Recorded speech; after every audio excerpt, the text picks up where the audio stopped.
Yeah, we don't follow trends, we make the rules. Turn L's into commas, turn pain into jewels. Say my name loud, it sound like a paycheck, huh?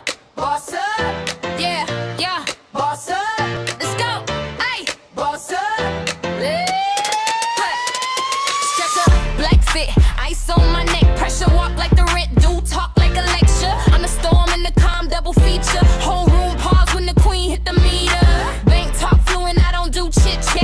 Money on my mind, not your broke group chat. They doubted me once, now they stream my sound. Boss up, I'm the talk of the town. I'm a boss, Baddie, breaking all the rules. Yeah, stacking up bags, no time for fools.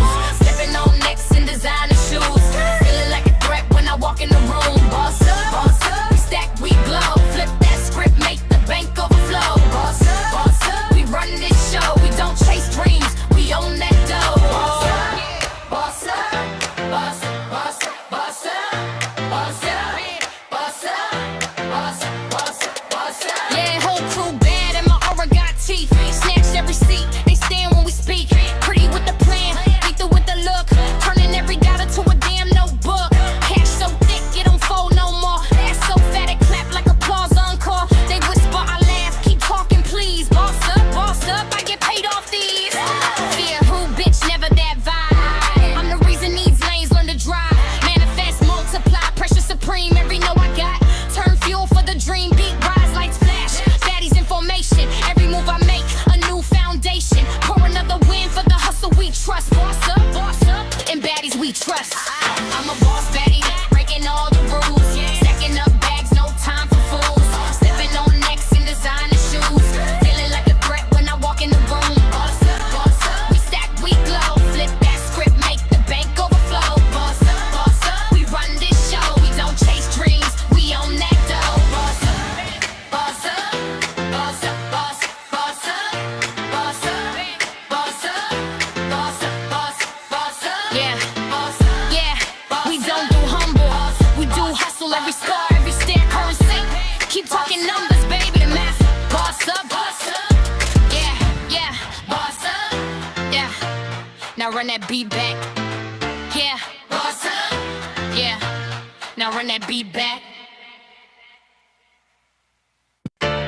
Yeah, we don't follow trends, we make the rules. Turn L's into commas, turn pain into jewels. Say my name loud, it sound like a paycheck, huh?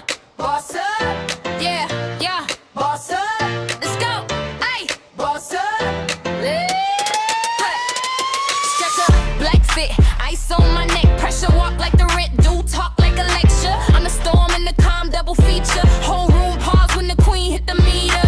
Bank talk fluent, I don't do chit chat. Money on my mind, not your broke group chat. They doubted me once, now they stream my sound. Boss up, I'm the talk of the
that beat back. Yeah. Boss up. Yeah. Now run that beat back. Yeah. We don't follow trends, we make the rules. Turn L's into commas, turn pain into jewels. Say my name loud, it sound like a paycheck, huh? Boss up. Yeah, yeah. Boss up. Let's go. Hey. Boss up. Stretch up, black fit, ice on my neck. Pressure walk like the rent do, talk like a lecture. I'm the storm and the calm, double feature. Whole room pause when the queen hit the meter. Bank talk fluent, I don't do chit chat. Money on my mind, not your broke group chat. They doubted me once, now they stream my sound. Boss up, I'm the talk of the town. I'm a boss, Baddie, breaking all the rules. Yeah, stacking up bags, no time for fools. Stepping on necks and designer shoes. Feeling like a threat when I walk in the room. Boss up, we stack, we glow. Flip that script, make the bank overflow. Boss up, we run this show. We don't chase dreams, we own that dough. Boss up, boss up, boss up, boss up, boss up, boss up, boss up, boss up, boss up, boss up. Yeah, whole crew bad and my aura got teeth. Snatched every seat, they stand when we speak. Pretty with the plan, lethal with the look. Turning every dollar to a damn notebook. Cash so thick, it don't fold no more. Ass so fat, it clap like applause encore. They whisper, I laugh, keep talking please. Boss up, I get paid off these. Fear who, bitch, never that vibe. I'm the reason these lanes learn to drive. Manifest, multiply, pressure supreme. Every know I got, turn fuel for the dream. Beat rise, lights flash, Baddie's in formation. Every move I make, a new foundation. Pour another win for the hustle we trust. Boss up, and Baddies we trust. I'm a boss, Baddie, breaking all the rules. Stacking up bags, no time for fools. Stepping on necks in designer shoes.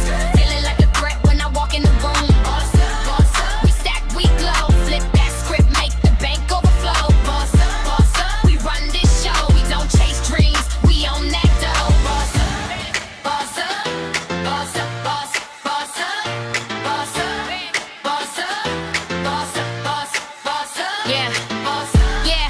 We don't do humble, we do hustle. Every scar, every stare, currency.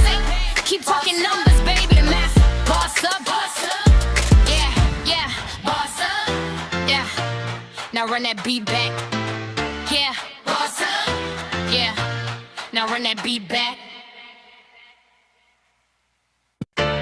yeah. We don't follow trends. Hey, y'all. Hey. I know we got like 2 more minutes. So I want to give everybody to get in here. But one of the things I want to make sure is if you can hear me, can you please type a 1? If you can hear me. If you cannot hear me, please type a 2. And if you type a 2 saying you can't hear me, I'm going to need you to get off this live and go seek a doctor real quick, okay? But if you can hear me, please give me a 1 because I need to know that y'all can hear me. Okay. Also, just heads up, the only way I'm going to see your live comments is if you're on the YouTube channel watching the live and you're commenting straight and directly from there. I'm seeing the ones. Yes, that means y'all can hear me. I'm glad about it. I did want to give people just a few more minutes, y'all. Y'all know how I like to try to do. I like to give everybody just a few minutes to get up in here because I know how it is, especially because the weather is so cold, y'all. It's cold out in this piece. So some folks may be stuck outside, and I pray to God they're not. That's insane, but they could be. They could be outside and trying to get home and out this weather. So let's give them the next minute to get into this space. I'm going to make sure everything is set up because we got a couple of things to run through tonight and talk about. And I'm so glad you guys are here. While we're waiting these 2 minutes, how about you guys type in the chat no matter where you're seeing it from, rather it's from Facebook or rather it's from YouTube or TikTok, which I'm not sure if I'm actually showing on TikTok because I didn't get the notification for that. So I do apologize for those of you who are on, or well, they can't hear me if I'm not on TikTok, but I do apologize to any TikTok people that were waiting for me to show there. That's something I'm gonna have to keep working on to figure out exactly how to make that go live. But anyways, I do again, thank you guys for all showing up. Tell me where you're from, just a city if you want to, if you're new, if you're not new, and you're like, Coach, you already know who I is. You ain't got to type nothing. Don't worry about it. But if you are new, this is your first time here, I definitely want to know who you are. Because if you didn't know, I'm the coach that likes to know everybody I come across, even if it's for 30 minutes of my lifetime. Sorry, y'all. Hold on. Huh. All right. I don't know about y'all, but no, babies, y'all type in YouTube. I meant like your city, like I'm in Georgia, I'm in Cali, I'm in Africa. Oh, but I do would like to know where you from as far as a member too. That is good. Some said school, Facebook. That's what's up. Okay, y'all. It's about time for us to get into this though. I did. I wanted to somebody said I'm an oldie but goodie. I love my OGs, baby. My OG bosses, honey. I'm gonna be real. Y'all the reasons why I keep holding on so strong. It's my OG bosses that keep showing up when I be like, you know what? Y'all ain't really yeah, what? But it's the OGs. It's my OGs that changed that whole perception every single time. All right. Well, this says I'm live. Oh, okay. Let me see. Let me make sure I get this up and going. Is it working? Are we working? Okay, we got Florida in the house. We got SoCal in the house. Cali. I'm a West Coast baby. Okay, South Carolina. I love me some South Carolina folks, honey. I ain't gonna lie about it. I love me some South Carolina folks. Real quick, let me explain this, which I'll probably have to repeat it again. If you see me looking this way, it's because I am looking in the direction of one camera. But if you see me looking this way, it's because I'm also looking in the direction of another camera. But either way it goes, I'm here with you guys, okay? On Facebook at school, tuning in from MD. That's what I'm talking about. And I love, sorry, I got hair in my mouth. I love having my members from the community show up because that is one of the things that keep me going. I'm going to tell you that right now. Like I said, my OGs being in here, y'all keep a sister going. When you guys are from the communities and you guys show up to the lives, y'all keep a sister going because sometimes I just be like, listen here. Which that's something we got to talk about. But that's going to be at the end, okay? That's going to be at the end. We got some things to go over, but I'm going to go over I'm going to make some announcements at the end, especially about some things that I have talked to you guys about. If you've been with me, if you're an oldie but a goodie, and you've been with me since 2023, there's several things I have mentioned and talked about, and you guys have not seen them come to fruition, but I got some news for y'all. So I'm going to go over those at the very end of this, okay? Oh my goodness, somebody is from the Caribbean. Talking about, come on over here, Caribbean. Okay, probably not right now. Not United States of America. Don't come right now. But anyways, let's get into this, y'all. Let's get into this because that's not funny at all, to be honest. Let's get into this. Sorry, this is hurting me. Your little sis and partner. That's what I'm talking about. That's my baby, y'all. Okay, anyways, so let's get into. So everybody, y'all can see me. Y'all can see me. Everybody can see me good. Cool. I want to get into this now. Right, because we ain't got no time to waste. We got things to talk about. Real quick, if you guys see this closet moving, I have a cat that's bipolar. She likes to hide in there sometimes because she wants me to open it so she can jump at me. I don't know what her problem is, but if you see it open, that's her going in there. It is just an extra closet in this space, but don't worry about that. That's not what we here to see. There she go. See, I told you. That's what she do. She bipolar, y'all. Okay, leave her alone. Okay. Anyways, let's get into this. So, if you guys are in the community, especially the Boss Baddies school community, Boss Baddies in motion. Well, hold up, stop. Because there might be some new folks in here seeing me. So listen, real quick. Hi, everybody. My name is Coach Brazil. Yes, I am a certified licensed coach. I don't have to prove my credentials because what I do is absolutely free. But if you want to, you can always look it up because it is public record. Okay, there you go. But I am a certified coach, and what I coach on is branding and business consulting. But I am an absolute like I'm obsessed with AI everything. Okay, I really am. I've gotten into AI almost 10 years. No, longer than 10 years ago, when me and one of my adopted kids started a robotics company. And with that robotics company, it turned into us getting involved with a lot of AI before it was even out there. I have my baby nephew. He's actually about to get involved in an AI program because he is autistic and blind.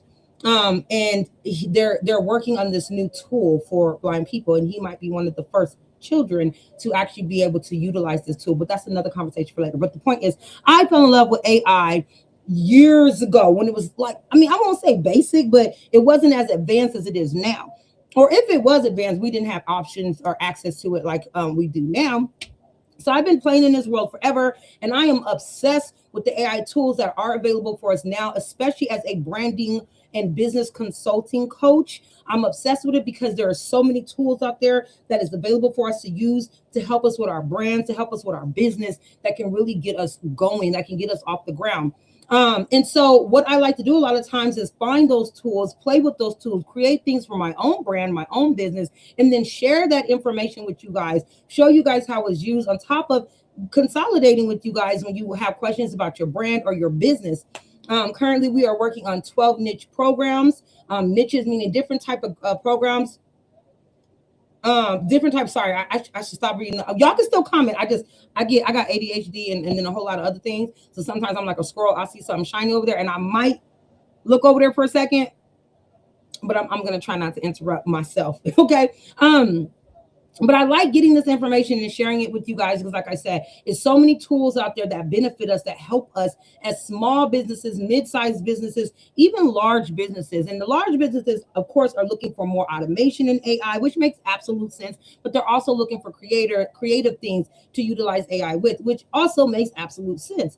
But for most of you guys, you're either small or a mid business, startup business, or you're thinking about some type of business. And when I say business, I mean any kind of business. If you are new to me, then you may not know that I'm the coach that does not, I don't turn my nose up to anybody trying to make a bag in their life. I don't ever do that. I don't turn my nose on anybody who says I want to make money. So I don't care what it is that how you make money or how you want to make money. I'm gonna say this again. I don't care how you make money or how you want to make money, unless it's hurting children, old people, or selling drugs. Okay. And I know that's coming from the ex gangbanger and drug dealer. I know, but those were 20 plus years ago. Okay. That's not okay. I don't support that. I will not help you with anything in regards to that. But if you are happen to be into some adult things and whatnot or whatever, that's what I'm here for. I'm here to help on every single every single level, because with AI, you can use it on every single level. Like you literally can. So I am the type of coach that doesn't think that there's anything wrong with somebody having an idea, a concept, and wanting to bring it to life. And with AI right now, it is booming. I know there's a lot of people that are scared. They're like, oh my God, AI is destroying the world, this and that. Well, I mean, you watching this YouTube right now is causing more damage to the world than generating an AI image. But that's a conversation for another day. But the truth is, and the truth of the matter is, AI is here. I believe it's here to stay, and it's just going to keep growing and keep getting more advanced and more advanced. And you could do one or two things. You can complain about it and be left behind as it grows, or you can complain about it while learning about it, or not complain about it at all and learn about it and learn how to skill it and master it and utilize it for your profitable needs. That's your choice. Okay. So that's why I am the coach that has no problem with talking to you about your brand, about your business, hearing out what you want to do and helping you get there. I am not like these other people out there that is going to try to sell you a digital program. That's not what I do. I don't sell digital programs. I don't tell you that I'm here to help you with your brand and all that other shit. And oh yeah, I'm the cussing coach too, just so y'all know. Sometimes I cuss. But I'm not the one that likes to tell you, oh yeah, I can help you with your brand and your business, and you want to be a house, you want to start your own cleaning company, but I'm trying to convince you to sell digital products. No, we're going to work on your cleaning company. We're going to work on branding, marketing, and profiting your cleaning company. Now, I may mention some other ways to make money while you're trying to focus on your business. Yes, but I will never, and I repeat, never be focusing on trying to get you off of your dream. That doesn't make sense to me. And I know there's so many people out there right now. They want to teach you how to make a school. They want to teach you how to start a group and make money off of that. They want to teach you how to sell these digital products. They want to do all those things, which is distracting you from your main goal. And that's your brand, your business, your original dream. That's not what I do. I don't do that. I want you to tell me your dream. If your dream is to be the world's best pooper scooper, guess what? I'm going to go ahead and help you become the world's best pooper scooper. We're going to market it. We're going to brand it. We're going to put it together. We're going to structure it. And we're going to figure out which AI tools that you need to use for your brand, your business, for it to grow. Okay? Because at the end of the day, what I don't want you to do is change your dreams. I don't want you to do that. I want you to take the information I have, because my information is always going to be free. It's always going to be available. And I want you to figure out what part of it, if not all of it, you can utilize for the growth of your business. Okay. So I just kind of want to make sure that's clear. Oh, and also the fact that even though I love AI as I do, I am not an AI engineer or instructor. Okay. So when I find these AI tools and programs in which that I share that information to you guys with, please do not take it as if I am an AI engineer, which I mean, I low key is getting there, because I am taking the AI engineering courses, well, a couple of courses, so that I can be certified in that area. But that is not my main thing. My main thing is branding consulting and business consulting, but with using AI tools and platforms to get us there. Okay. So I wanted to make sure that's clear. And again, I also just want to make sure people know that no matter what your business is, on whatever scale, whatever level it is, I am that coach that's going to be here to support you, as long as it, again, doesn't hurt children, old people, and has nothing to do with drugs or sexually assaulting anybody or killing people. Yeah, those are like the main things. Those are going to be the main things. Okay. So as long as we stick within those, normal type of business aspects, I'm here for you. I'm here with you. We gonna make this happen, Captain. Okay. So let's get into what tonight is about. So I got two things I want to cover in the beginning of this, and I'm going to try not to keep you guys too long, but I'm going to keep you guys long enough to make sure that I do cover these topics. Okay. So the first thing I wanted to talk to you guys about is, I said all of that because there are a lot of people out there that are coaching and mentoring, and they're charging you guys, hundreds of thousands of dollars, to get this mentorship. And what ends up happening is a lot of the stuff that they're pushing to you guys is copy and paste information. Hold on. I just realized something. That might work. I don't know. Anyways, I got a weird glare from what I can see. But anyways, it's copy and paste information. And I don't think anything is wrong with it. My problem is, for me, is you guys take it how you want. But for me, I don't want somebody that doesn't have the experience. I want somebody that has the experience with the success and the fails. Why? Because they can show you the things that's right to do. And then they can also show you the things that will cause you, where the errors can come in, and how to fix those or how to avoid those. I'm that person. I know a lot of niches because I either have a business or had a business with it, or I've worked with clients who have a business within that niche. And I learned so much with helping them, that with that information I have, I like it to make it accessible to you guys by sharing it. Okay. And for me, I feel like all these people out here that's coaching, they're coaching you on things, but have not really actually experienced it. They haven't experienced the low or the high of it. And I feel like, to me, for somebody to really teach you how to be successful, they have to not just talk when in that moment they're successful, but also be able to talk to you and tell you about the times where things just weren't successful at all. So this is why I think that there's nothing wrong with the copy and paste. It's just that it lacks giving you substance in reality. And then too, like I said earlier, a lot of the people are telling you they're going to mentor you and coach you, but then in reality, they just want you to sell their digital program that they made or they bought from somebody else, and now they want you to buy. That whole pyramid scheme thing, except it looks a little different now. It's still the same shit. I'm trying to tell y'all, it's the same thing.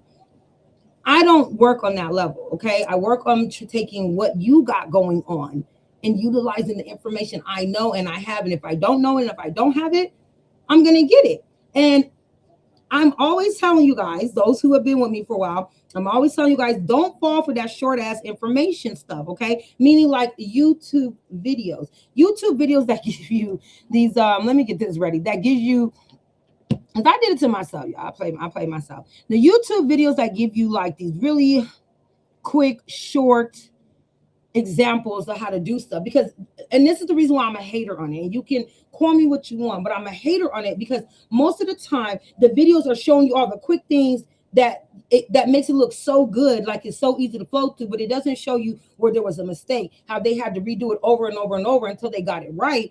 And now the video that they're showing you is after they've done it right, and maybe also skipping certain parts because they're just trying to show you just quick through, and then it's it.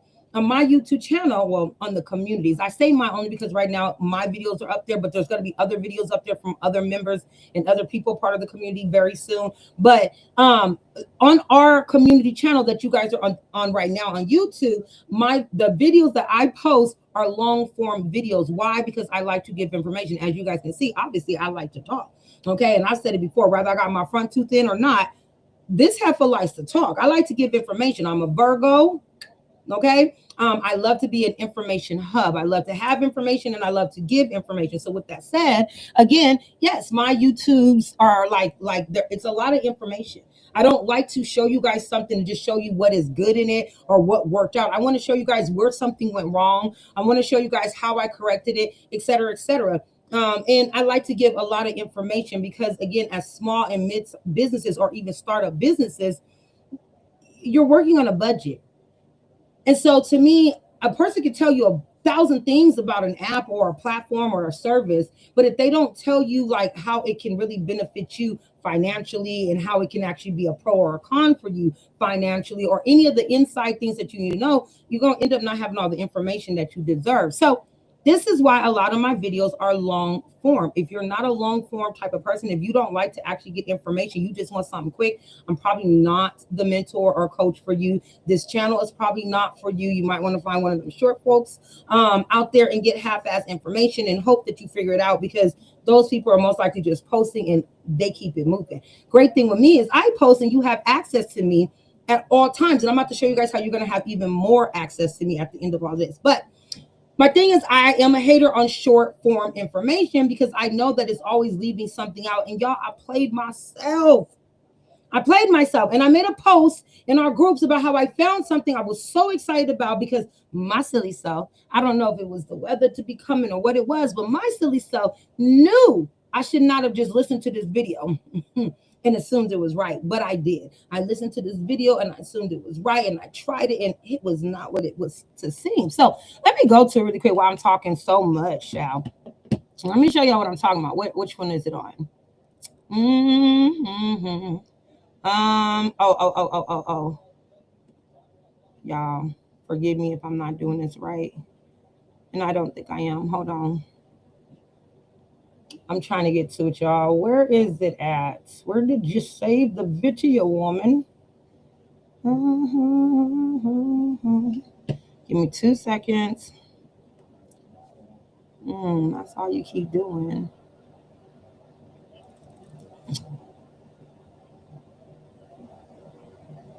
Sorry, y'all. I don't know what I just did with the video. This okay, and also too, don't laugh at me, but you can if you need to. This is new. How I'm using this new streaming platform, and I have told myself I knew what I was doing, but obviously I don't. So give me a second, y'all. Laugh at me later. Oh yeah, that's my bad. Okay. That's my bad. It is right here. I'm so special. Nope, that's not the one I want. That's the one I want. Okay, y'all. I'm so special, Jesus. Okay, so this is what I wanted to show you guys. So this is the video that I ended up seeing. I'm gonna play some of it, and y'all tell me if y'all can hear the video, because y'all know if y'all been on my lives before, sometimes my system don't want y'all to hear what I'm hearing. So tell me if y'all can hear what I'm playing here. So hold up. I'm gonna play this really quick. Tell me if you can hear this. Can y'all hear that? Give me a 1 if y'all can hear that. Give me a 2 if y'all can't hear it.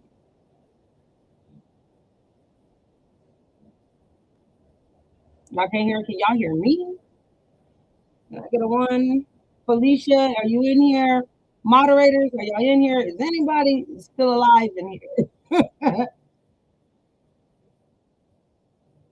Can y'all? 2. Okay, so you can't hear it. You can't hear this. I don't know why it does that, you guys. Okay, but basically 2, so y'all can't hear it. Okay. What this is you see that right there, how it's going as quick as it is? Yes, you can hear me. Okay. You see how quick it's going? Hold up. What this man is talking about is using whisk. Okay, let me just go into it. We can hear you now. Okay, cool. So what this man is talking about is this program where you can basically take your prompt, drop it in there, and it's going to make all these images really, really quick. Now, that is something that would be great. That is something that I think we all would want. I know I want that. That's why I got excited. I got really excited. I was like, oh, snap. And I watched this video all the way through and through. Again, the video is like, how long is this video? It's 9 minutes long. The video is 9 minutes long. That's just kind of like, girl, you special. You knew something wasn't right. But the way he does it is so quick and easy. Y'all can't hear it, but y'all can hear me. So basically, he enters in the prompt. Then he goes ahead. Well, he's showing you how you would usually do it on Google Whisk. Which how you would usually do it on Google Whisk is you would take a prompt, you put it in there, and it give you the two little images. You know what I'm saying? But he says that this application, which I'm going to show you guys, and I want you guys, if you want to still download it and try to play with it yourself, because maybe you'll discover something I didn't. But he was like, it's going to just make these things just go. It's going to give you all these images right away, right? So that's what he's going over.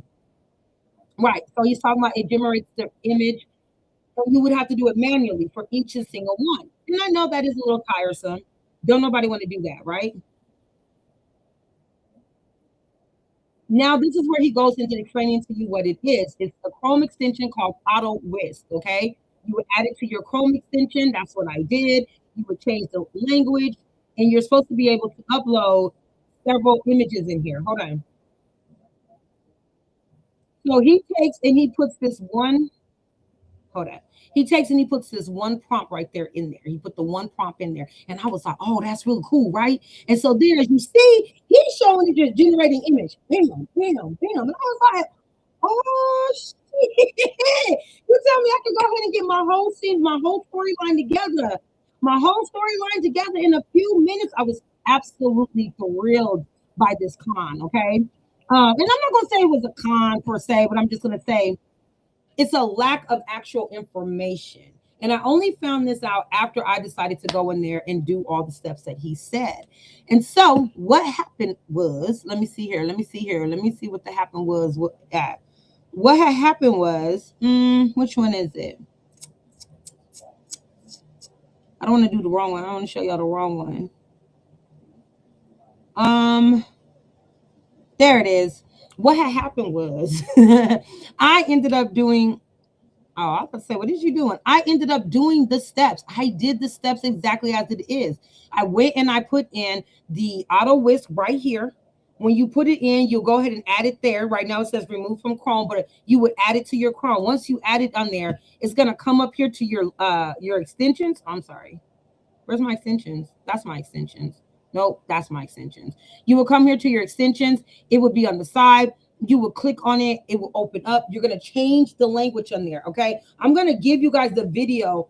I'm going to post that this week of all the steps, but I'm telling you right now, because it's very simple, okay? But I'm going to have a full tutorial to show you guys some of the things that I did, but we're going to go over them really quick and then get into our basic topic of the evening. But you put on there, you'll click the extension, it'll open up on the side here. And when it opens up, you're going to change your language. Now, the thing is, you also have to have Whisk open as well when you do so, because you're going to click the classic on there. When you click the classic on that, it's going to open up on the side here. Let me see if I can do it right now. Yeah. So there it is. Okay, so here it is. Okay, so it opens up on the side. You're going to hit this, which is going to be the classic. Okay. Because again, this is the auto whisk. It's going to be the classic. And then as you see, I already have scenes in here because I have a server because it says you can drop. Shit, that's what it told me in the video. I'm gonna leave the link for y'all to go watch the video yourself, because I'm not that much of a hater that I won't let y'all go. I tell other people where I may have seen some information. Y'all can go and try it out yourself. But he lacked certain steps that I didn't know from his video until I was playing with it. And I was getting frustrated and I wanted to throw my stuff away because it wasn't making stuff the way that how he shows it in his 9-minute video. Okay, so I put my prompts in there like it is. I hit the start button. You know what I'm saying? When you hit the start button, it's going to ask you two things. Is it a new task, or are you using it from the previous task that you already used? When you first do it, put it down as a new task. But again, I'm going to have that all in the tutorial video that I'm going to have, because I'm going to show you guys. I'm going to show you guys a little bit of some things that I did that I discovered on my own over watching somebody's short clip video. And it's going to be in my tutorial, which is going to be a long form tutorial, but it's going to go over every single step, not one step left out. Even if I stop to go make something to eat, y'all gonna see that, okay? But basically, I took my prompts and I put it in there and it began to generate. Now, this is the weird thing. When it first, and you guys are going to see it in the video because I was recording it while I was doing it. So when I first did it, And this is the reason why I think I didn't drop the video yet, because I was embarrassed. I was like, it didn't work.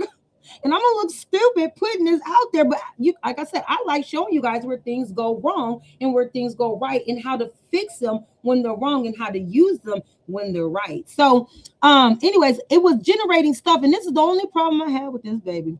This is a true story too. Okay, so those of you that are storytellers, we're gonna be having a whole different session that's gonna be absolutely free, but it's for my storytellers like me. You may have a life story. You ever said, my life's a whole movie? It might be. It might be a Lifetime movie. It might be an HBO movie. It might even be a Cinemax movie. You know what I'm saying? Don't know. But your life just may be a movie, and you just may want to go ahead and talk about it, tell people, show folks. Well, I have a lot of things in my life, because again, if you guys have been with me the long run, you guys know I have told a good portion of my life story.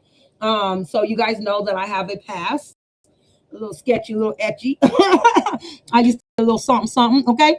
But I got stories I want to tell. And I think that I can tell by utilizing AI tools to tell these stories, because they're interesting stories. And this particular one is one that me and my cousin was talking about. And this story, some of it is elaborated on, of course, because it's more me adding what would have happened if we had actually did C, D, and E over just A and B. So if we did C, D, and E, these things would have happened, but we ended up doing A and B, and this is why the sister is not in jail again type of situation. Okay, but it's gonna be good, because it almost was a horror story and mystery all in one. So I wanted to, I'm telling you, right? So of course I use my girl Rosebite to help me with it as well. You know what I'm saying? So I put my prompts in there, like I said.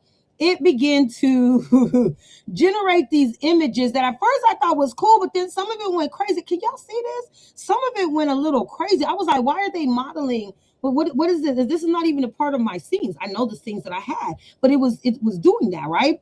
Then it just came all the way out. It kept making the images, the girls look different. It was giving me a problem. Then it gave me these people. I don't know who those people is. They're not even in there at all, nothing whatsoever. And then the more it kept generating and generating, I'm looking at it and I'm just like, oh, wait, what's going on? Then I started noticing it was changing the clothes. Look at it. It got the girl standing on the table. It was not doing. Look, it done changed the hair. She goes from having a low fade to having her pink afro. Oh, and here's the other thing they did. Where's it at? Where's it at? Where is it at? Come on. Oh, and it kept changing the character, like who the main character was. So that was also driving me crazy, because it was changing the main character. She should not have the phone in her hand at all. It should always have been see, it kept changing. It should have always been this character, the blonde hair character, not the pink hair character. But it kept switching the characters, and it was driving me bananas as I'm watching it generate these images. Like you see how many images they are, and you might be like, well, what's the big deal? I'm going to tell you in just a minute. So as it's generating the images, and I'm looking, I noticed something. I noticed that the black girl became a white girl, and I mean, I ain't got no problem with that, except ain't a white girl in this story until the very end. So and I don't even have that portion of the story in these prompts. So I was like, well, maybe it was just a change. And then it changed the way they started looking. And then it was just giving me scenes that I didn't need. Then it turned the main girl into a white girl. And then, things just started getting really weird. And I just was not feeling any of this, because I was like, this is not what it was supposed to look like. That's not it. From what his video showed me is, if I take my prompt, it's going to take each one of those sections, and your prompts can't be broken. So it has to be full like this, and only a space in between each scene, so that it's making each scene for you, right? Somebody said that drives me insane. Yes, it drives me nuts when AI just get to adding people that AI know and I don't know. I don't know these heifers. Why are they here at my house? But that's what AI will start doing. AI will start adding folks that you don't know, switching up the way they look, and it becomes so frustrating. And I know one of the biggest things that we're always looking for is consistent characters. Consistent characters is a big thing for us, especially when we are doing storytellers, or when we are wanting to create influencers for our brand and stuff like that. We want the influencer to look consistent. And there's ways, and I've shown you guys some videos on how to make sure you use your exact same influencer. Okay, if you don't know, I will put a link somewhere at the end of this live down there for one of the videos that I have on YouTube, where it's an app that you use, and y'all should know who it is. If you don't, we'll talk about it in a minute. That I love to death, because it keeps all my characters consistent. Okay. But then I also discovered something else, and I'm going to show y'all. But sorry, y'all, I'm talking a lot. I'm getting dehydrated. So basically, it wasn't doing what I wanted to do. But here's the crazy thing, y'all. This right here is showing just those images. When I first was generating it, it was generating images that had nothing. It was generating little animals. There was a ninja man on here. It generated a bunch of different images that are no longer here, and I did not delete them. It just deleted itself, I guess. I don't know. I'm not really sure what happened, but the images just disappeared. But when I first did it, it was, oh, matter of fact, I can show you. I can show you even better so what I mean when I say they just disappeared. Because on my downloads, what it ended up doing, so the reason why I said this is annoying, hold on, let me move this to the side for a second. The reason why, that's not what I wanted. Why do you do all of that? Hold up. Jesus. Okay. So the reason why I said this was annoying to get all these images like that, and you would think, oh, well, you should be happy it's giving you a bunch of images at once. Like I said, it was making a bunch of images that had nothing to do with it. Then it's making images that just is doing whatever. And what happens is when you do it, it does an automatic download onto your system. So if you're doing it on your phone, if you're doing your desktop, your laptop, it automatically does a download. And what it does is it's going to make what is called a whisk download folder in your download section of your laptop, phone, or computer. So now I got all these goddamn images in here that I do not want, nor do I need. But this is where the images got really weird, where it had these different images that had nothing to do with what I had, what's in my prompt.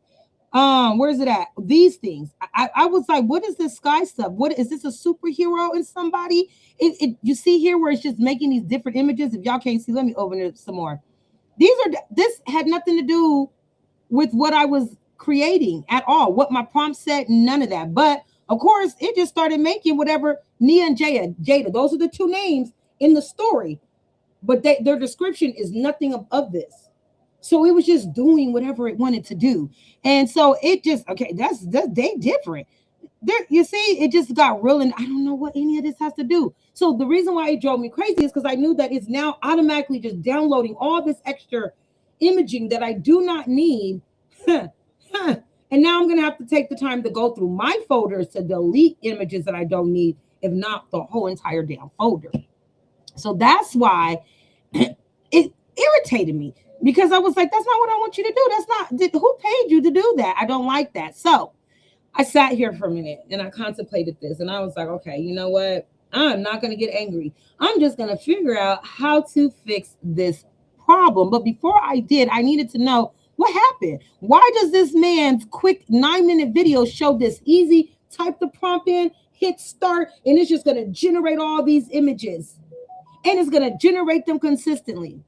Why? Why in the world did it tell me that? And that's not what it did at all. So then, I got to know. I had to go and look up some stuff. So I clicked into some information on the WIS thing at the bottom. Where you at the bottom? Is it on the bottom of this? Yeah, I think so. At the bottom here, you can click on the user manual. So when I clicked on that, it gave me this here. I go through the whole entire prompt thing, reading on it. Because, again, I'm an information hub. I got to have information. I need to know how the choo-choo train works. I need to know from the head of it to the caboose of it all. I need to know how it works, and all the way down into the middle. So I ended up reading their key features and what it says it can do. And I had to disagree with a lot of what it says it can do. I'm like, well, why you say you can do this? And I just sat here and tried to do this, and I seen the man's video, and he says that you can do this. But I'm telling you, I just did it by hand, and it didn't do that. It even has the smart error handling. Automatically detects when the whisk queue is full. Send button as disabled. Waits, retries, and even auto refreshes the page to ensure the process continues. It did not do that.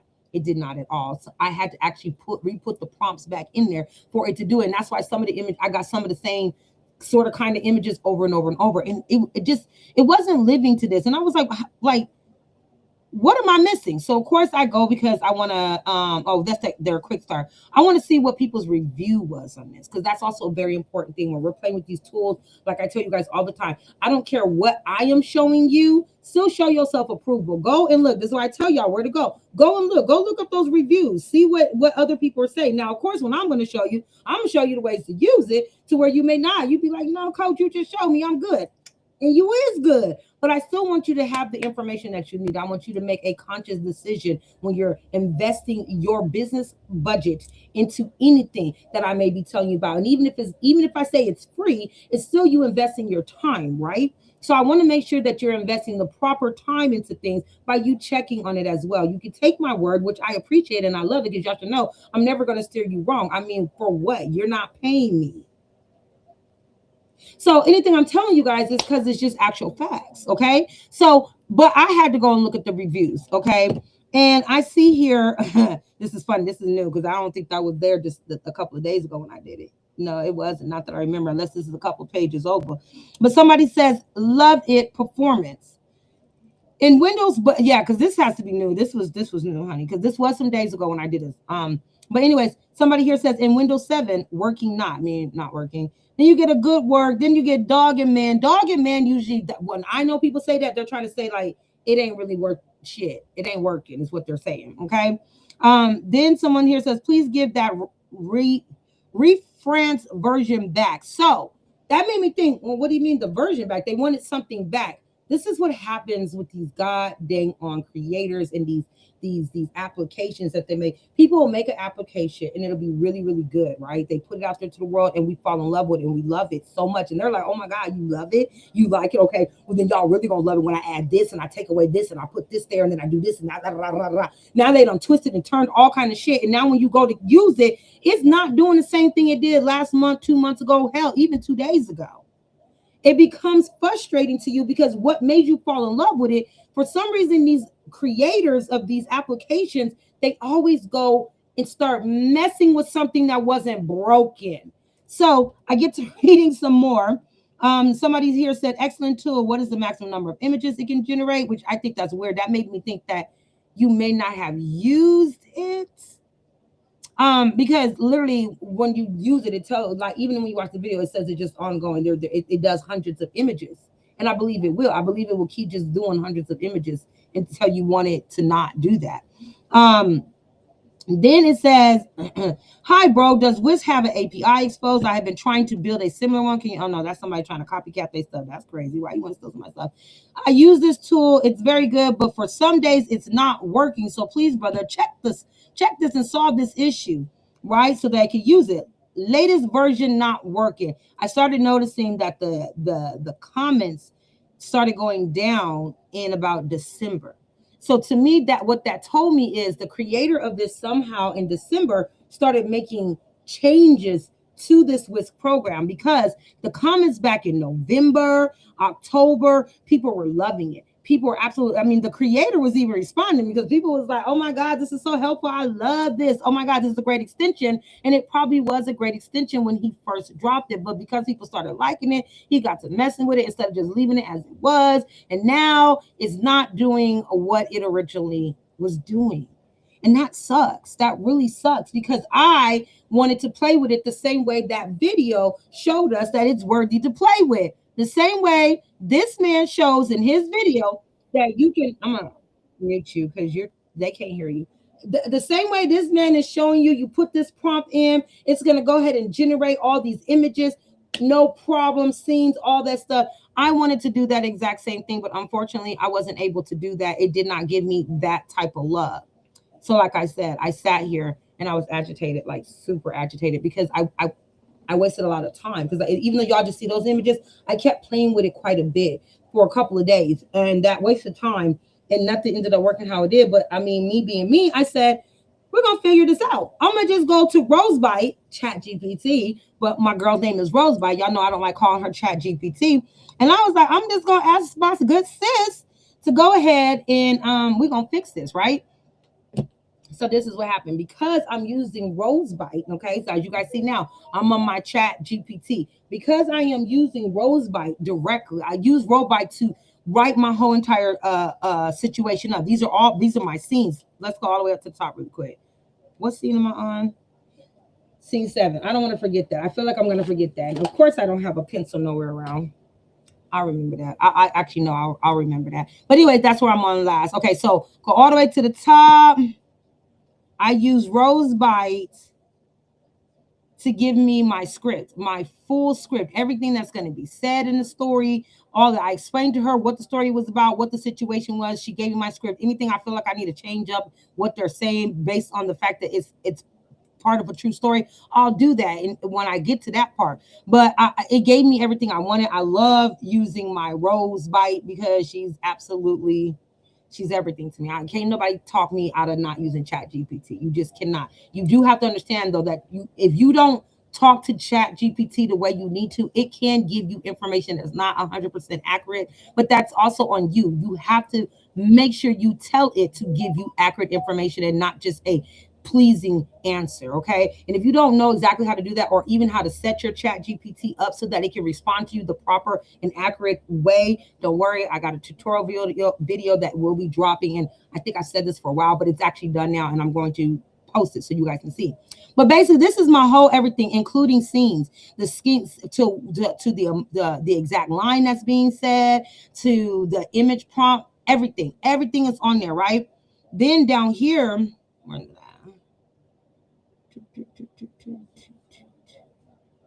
it at? Did I pass it? Hold up. There it is. Then down here, this part that you see here has the emotion for each scene. So I had it break it down to like what was going from the emotion to what it looked like in the scene, everything. Like I broke it down in a lot of different ways on here. And this is why I said I have a tutorial, because I don't want to waste a lot of time on showing this, because we're about to get into something else, the main thing we're on here for. I just wanted to go over this with you guys really quick. But on my tutorial, I will break this down more on how I had it break down the emotions in the scene, the scene parts, everything, right? So I was like, since I had her already do that, I then said, you know what? Instead of me trying to use that system, and because I'm a creator and I'm the type of creator that I like my hands on, when people are making movies in Hollywood and stuff like that on Tubi, on Netflix, on whatever, the producer and the director, they still have their hands in it. Right? They still want to know what scenes they want to keep, what lines they want to put in, et cetera, et cetera. If you're looking for something that automates everything you do to the point to where you do nothing, I'm going to tell you right now, that is going to kill you. That is going to kill your brand. That is going to kill your audience. And we're about to talk about that. I swear to God, we're about to get off of this in a minute, and we're about to get into the TT for the night. Okay. But that will kill it, because eventually it will become so unauthentic. And it's going to be seen. And I don't know, honestly, right now, anything that's full automated to where you ain't got to do nothing but click a button. I ain't found not one thing yet. And if it is something out there like that, I'm guarantee you it's going to cost you hundreds of dollars. You coming out that pocket. Honey. It's not going to be free or cheap. And that's for sure. But you shouldn't want nothing like that. And for me, since I don't have a problem with putting my heart and soul and my time into what I create, as you guys see with my courses, I don't have time. When I do my tutorials, I don't have time. I don't mind. And when I do my tutorials, I don't mind putting my time into it. I understand that we want everything to be fast, but sometimes fast isn't necessary. I'm big on the, you don't have to be perfect, but damn, do you really want to just throw anything out there, which is going to be, it eventually starts looking sloppy. No matter how neat you think it looks, because you use this automated system, and it start looking sloppy because you're not actually putting your authentic creativity into it. And trust me, your audience is going to know this. There's times right now that you yourself as the audience have watched something, and you've been watching, and after a while you just start being like, this shit is so not authentic. Like, it used to be good the first 2 times I watched it, the first 2 seasons. For instance, any of you guys that watch Zeus Network, I do. I watch Little Ratchet TV. When Baddies first came out, everybody was loving it. It was which it's very sad that we all was loving a show that was about women deteriorating each other. This is why we're Boss Baddies in motion, because we about being in motion, doing the right thing. But that's another story. Anyways, on Zeus Network, Baddies, people loved season 1, season 2, season 3. Now I think we're on like season 5 or 6 or something like that. And I think maybe even 1 or 2 seasons ago, people started feeling like it's just not really authentic. Some of the stuff seems to be made up. It's not enough like real life experiences put into it. It seems really scripted. It seems really almost robotically put together. And it's true. And the audience of this network is starting to see this and feel this because it's getting scripted. And so when you start using everything AI and everything automated without putting a little bit of your time into it, it will start becoming and feeling really unauthentic to your viewers, to your members, to your clients, to your buyers. They're not going to want it no more. And then all of a sudden you'll be trying to figure out, well, why is everybody not engaging or acting, or why am I not getting all this in this? Because you became so automated and you turned into iRobot. You turned into iRobot. And now don't nobody want that shit. So I personally would encourage you when you're doing your storytelling, yes, use AI to make certain things go quicker and faster, but also use your own authenticity to go ahead and make it come to life. So, like I said, Rosebite and I, we go way back, okay? And so she had already written all this stuff for me, and I decided, well, then this is what I'm going to do, because I needed to also make sure I had consistent characters, right? So I use the Boss Baddie app, okay, my Boss Baddie influencer app, and you'll see that too in the tutorial. I use the Boss Baddie influencer app that has not dropped yet. It's in beta form.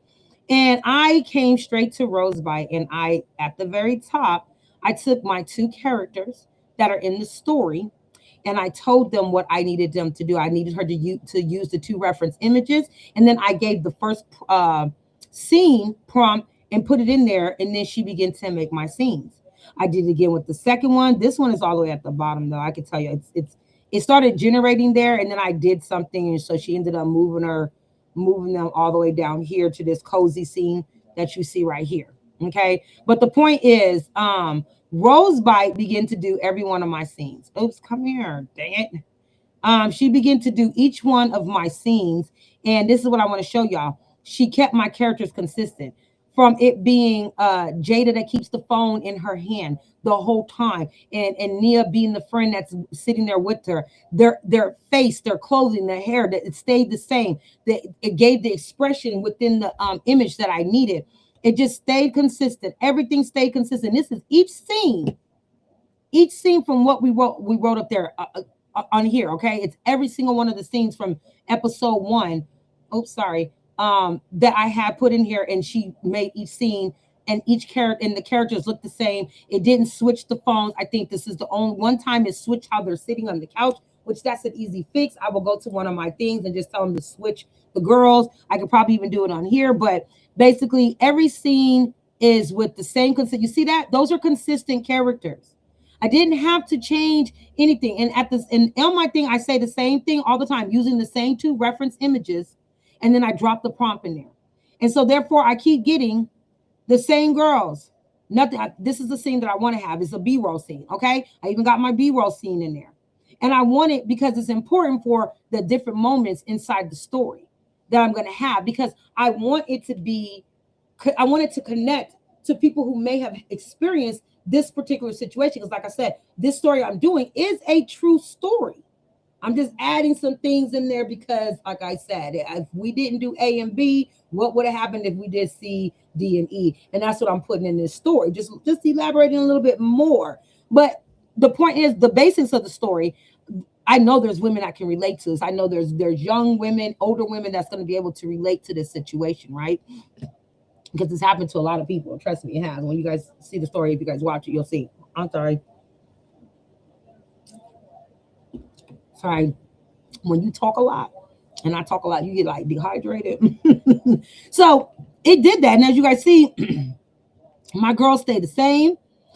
Each one of the girls stayed the exact same. I got the scenes. I know you guys see just those up closes, but I need those up close moments. I got my scenes I needed, every single one of those scenes. So then I was like, okay, I'll have to take time doing that. But to do that, it took me like 5 minutes, because one, Rosebite Chat GPT, it generates images pretty damn fast. That's the first part. It does images pretty doggone fast. You're not waiting long. It took me about 5 minutes to do those. And I think this is 22 scenes right here. 22 scenes for episode 1. Okay.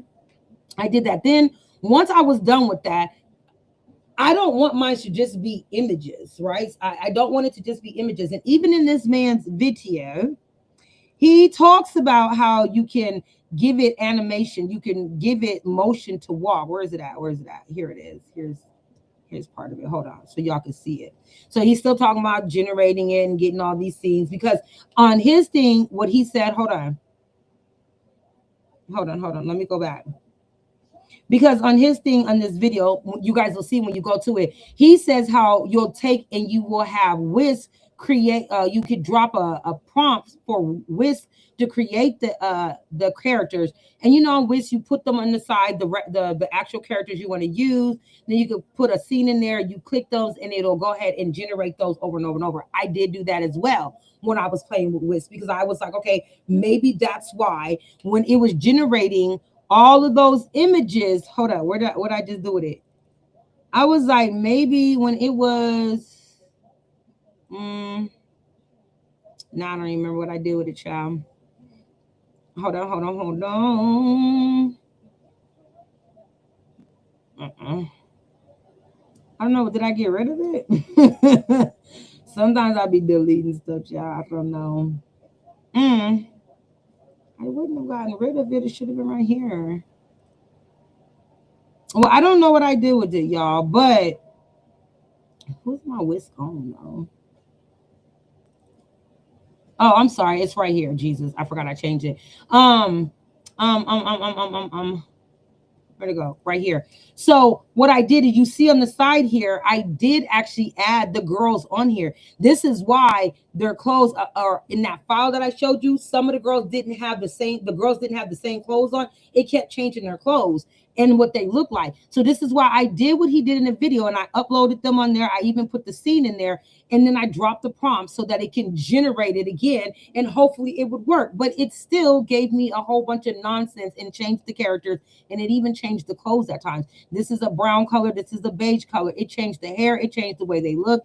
It just wasn't cooperating. Not like when I took it and I went to Rosebite, ChatGPT, and I took my two characters and I told them to use them as a reference so that every image, every scene is the exact same characters as you see here. It stayed consistent the whole way through, and it put the emotion in it. So, like I said, on this man's, oh man, that's not what I meant to pull up. Sorry, y'all. I don't understand what's going on. Where are you at? My mouse is just doing whatever the hell it want to do right now. So when where are you at? Boom. Okay. So when I once it did all that, and I went back to the man's video and I watched, let me make sure I click his thing, and I watched it even more because I was like, okay, it's not working. Maybe I'm missing something. So I went back to the man's video and I watched it more, him dropping it in here. He then eventually starts talking about giving it motion and stuff like that on here. But he had a long form way of doing it as well in here. Like, you got to put it in here and get the different movements and the steps. Then he says, go to Google AI Studio. No, that was for the voice part. I'm sorry. That's for the voice part. Like I said, I'm going to send you guys this link so y'all can watch it, because it was somewhere at the, oh, this is where it's at, where he goes to something to do the video. Because right here at the end is where he's showing where he just uses just those clips and there's no motion to it. But then he's like, if you want to know how to do the motion, the video prompt, going into ChatGPT, he did put that in the scenes, which I was like, right, I already have my scenes in there with the motion and everything, right? He then went to, who did he go to on here? He went to Gork, and I like Gork. Gork is pretty okay. Gork does some cute stuff. I should have Gork still up. Gork does some cute stuff, but hold on. Where was we at? There we go. But when I went to Gork, it was doing something crazy with my images too. It gives it sound too. It just starts talking. And so the girls is like, oh my God, that is so funny. That's crazy. And I'm like, what's funny? What's crazy? What is y'all seeing in the phone that I didn't tell y'all was in the phone? It just wasn't working for me, ladies. That's what I'm gonna say. It just was not working for me at all in here. I did not like what it was doing with the thing. It wasn't following my directions or my prompt to give me what I needed. So then I was like, golly, this may not work. This may not end up being what I wanted to be. Again, it's not what it seems to be. But again, this is why I'm going to give you guys the video so you guys can go ahead and watch it. I'm also going to do the tutorial so that you guys know, because maybe you guys will end up discovering or using it a way that maybe I just missed it. It's plausible. I mean, I think not. I'm a Virgo, but I'm just playing. No, for real, it's plausible. Maybe I missed something, but I did everything for days to try to get this to work right. And then finally, I was like, you know what? I'm trying to do too much when I should just go to my good old friend I haven't visited in a while now, in a little hot second now. So, like I said, I had already used Chat GPT to go ahead and give me my consistent characters and give me each one of my scenes with the emotion to it. And now I was like, okay, but this is what I want now. I want to go ahead and bring them to life, and I want to bring it to life the right way. So, what I ended up doing is not Gork. I don't want Gork. I don't want Gork. I ended up going to, there we go, my favorite person in the world, or not my favorite, but one of my favorite apps in the world, which is Runway. You guys have seen me use Runway before. You guys have seen me use Runway for the body cloning. You guys have seen me use Runway for some lip syncing. I'm gonna tell you now, Runway and their lip syncing, they need more time, y'all. Give them more time. Their lip syncing will end up doing some weird shit and you will not be happy. So give it time, okay? So I ended up taking my images to Runway, and in Runway, I was able to drop the exact prompts. As you see here, I was able to drop the prompts in there that talked about the emotion, that talked about the motion in which they should be doing, to where it gave me exactly what I needed.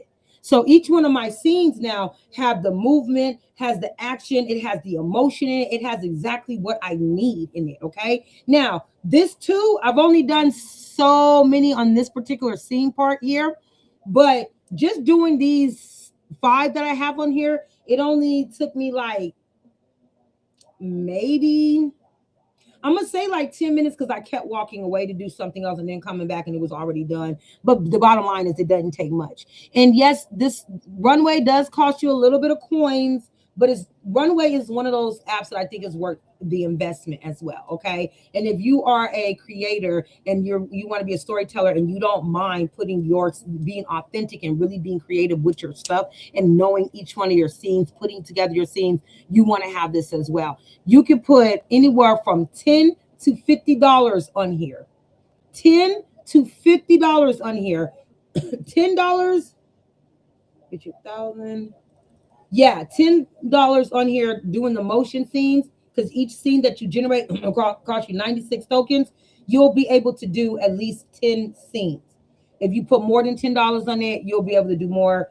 I constantly try to keep at least $30 on here when I'm using this. I don't even have a monthly subscription. I just come here and I just go to my credits. I'll click it and I just add credits. I don't even have a monthly subscription. I did at first, but I stopped doing the monthly subscription. I was like, wow, I could just add credits and it still lets me use it. So I add credits and I use it as needed. So for my scenes, I'm able to use it. As you see here, I'm getting movement out of it. This is the beginning part of it, of the story where they're sitting on the couch and they're just drinking their cocoa. You know, that part's on it. The scene part where she gets the first text message and she's trying to play it cool, or she's looking through her phone and she's just laughing with her, and then she's trying to play it cool, but she gets a little nervousness. Again, you'll find out in the story. And then, I mean, it just gave me what I needed. You know what I'm saying? It gave me my emotion. It gave me my scenes moving the way I wanted to move. So now, in the tutorial that I'm going to have, I will show you guys how I end up putting all of this stuff together, as well as the lip syncing and the voiceover on it. Okay. I'm not going to do that all right now, but my purpose of why I wanted to show you guys this, right, is because, like I said, I know I talk a long amount of time, y'all. I know my videos sometimes can be filled with a lot of information, but the reason why is because short videos like this gets you excited, and then you're ready to do this. You might go and start investing money into whatever applications or program they use, and then you start trying to do what this video said, and things don't work out. And this particular person isn't necessarily going to respond to you on YouTube when you ask questions. They're just here to show you this quick clip, and they're moving on to make 10 more quick clips that you're going to click on for their page or their channel to make money. But they're not really giving you something of substance that honestly helps you. I mean, it's like a beginning part of the blueprint, and you can look at this and go in there and keep playing with it over and over and over until you get it right. There's nothing wrong with that. But again, my videos, I know they be long, but they're long because I don't want you to have to keep trying to figure out. I want to take away some of the think work, the think work away. Think work, is that the word I'm trying to say? I think that's the word I'm trying to say. But I want to take some of the thinking away and make it easy for you to see what it is and be able to follow each step and just do it. I do. I want you, because that is, to me, is going to be the closest to getting automated, but automated with real time, actual functional information. And that's going to be important because, again, you want what you create to be authentic. You want it to really to relate with your audience, whether it's you selling a product, a brand, or a story, or a service. If it starts becoming so robotic after a while, it may not feel like something people want to get with, because there's still a lot of folks out there that feel some kind of way about AI. And once they start realizing your stuff is too automated, it's too AI like, guess what they want to do? Stop fucking with you. Now you're losing followers. Now people aren't engaging as much. Now is the vibe is just absolutely dead. And that's kind of your fault, because if you depend solely in all the way on AI, at some point you have to understand that you're going to lose momentum. So I know my stuff is long form, but it's worth it. And so I'm going to show you guys what I did to finish it. Yeah, because I finished one of my scenes completely up. But this scene right here that I just showed you guys, I'm going to finish the rest of it. It's going to be part of the tutorial. And I'm going to show you guys how I did the whole thing and put together scenes. But basically, this method that I'm going to show you is a way that you can make anywhere from a 5 minute to a whole hour movie. And you might be like, damn, an hour, that means it's going to cost take a lot of time. No, I promise you, at the max, maybe 2 hours. And that's if you are trying to make sure every scene is perfect and all of that. I'm going to show you exactly how to do it, a whole hour movie. And that's why I say only at the max 2 hours, based on how perfect you want to make everything. But otherwise, within an hour, you should be able to make this whole entire thing, put it all together, and be done. And I'm going to show you exactly how. I promise you guys in the tutorial. But I just want you guys to understand that when you guys get these short videos, there's nothing wrong with watching them. But just also remember that you may not have everything in there that you need to be successful at what they're showing you. Okay. So do your due diligence, search and always search and find things that's similar and that's relatable. Because here's the other crazy thing I want to show y'all. This video right here, I think this is the same thing.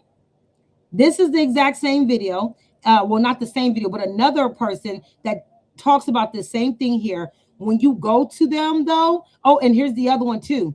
When you go to them, they're saying everything the exact same, word for word. It's like they copied each other's script, put in there, and just dropped the little images in there.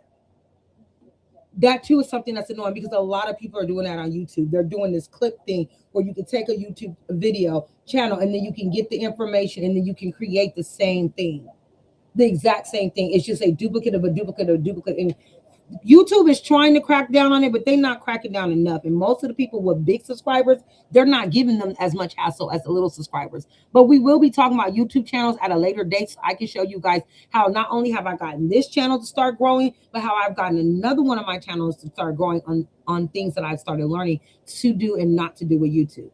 But I did want to show you guys that because, again, it's just an easy way that you guys can go ahead and start doing your storytelling. And I just want you guys to be safe when you go to use these short information. Okay, like I said, there's people out here coaching and mentoring, giving you a lot of copy and paste, trying to deter you from what your actual brand and business dream is. And then you got people, if you are looking for information, that's giving you these short form videos, but is lacking substance, is lacking information that can actually undeniably help you. Okay. And so I just want you guys to be aware of that, but I also wanted to show you guys what I did, because it's easy for anybody to fall sucker into seeing something that looks really good. I did it. And I'm the biggest person to always tell everybody, do not fall for those short films.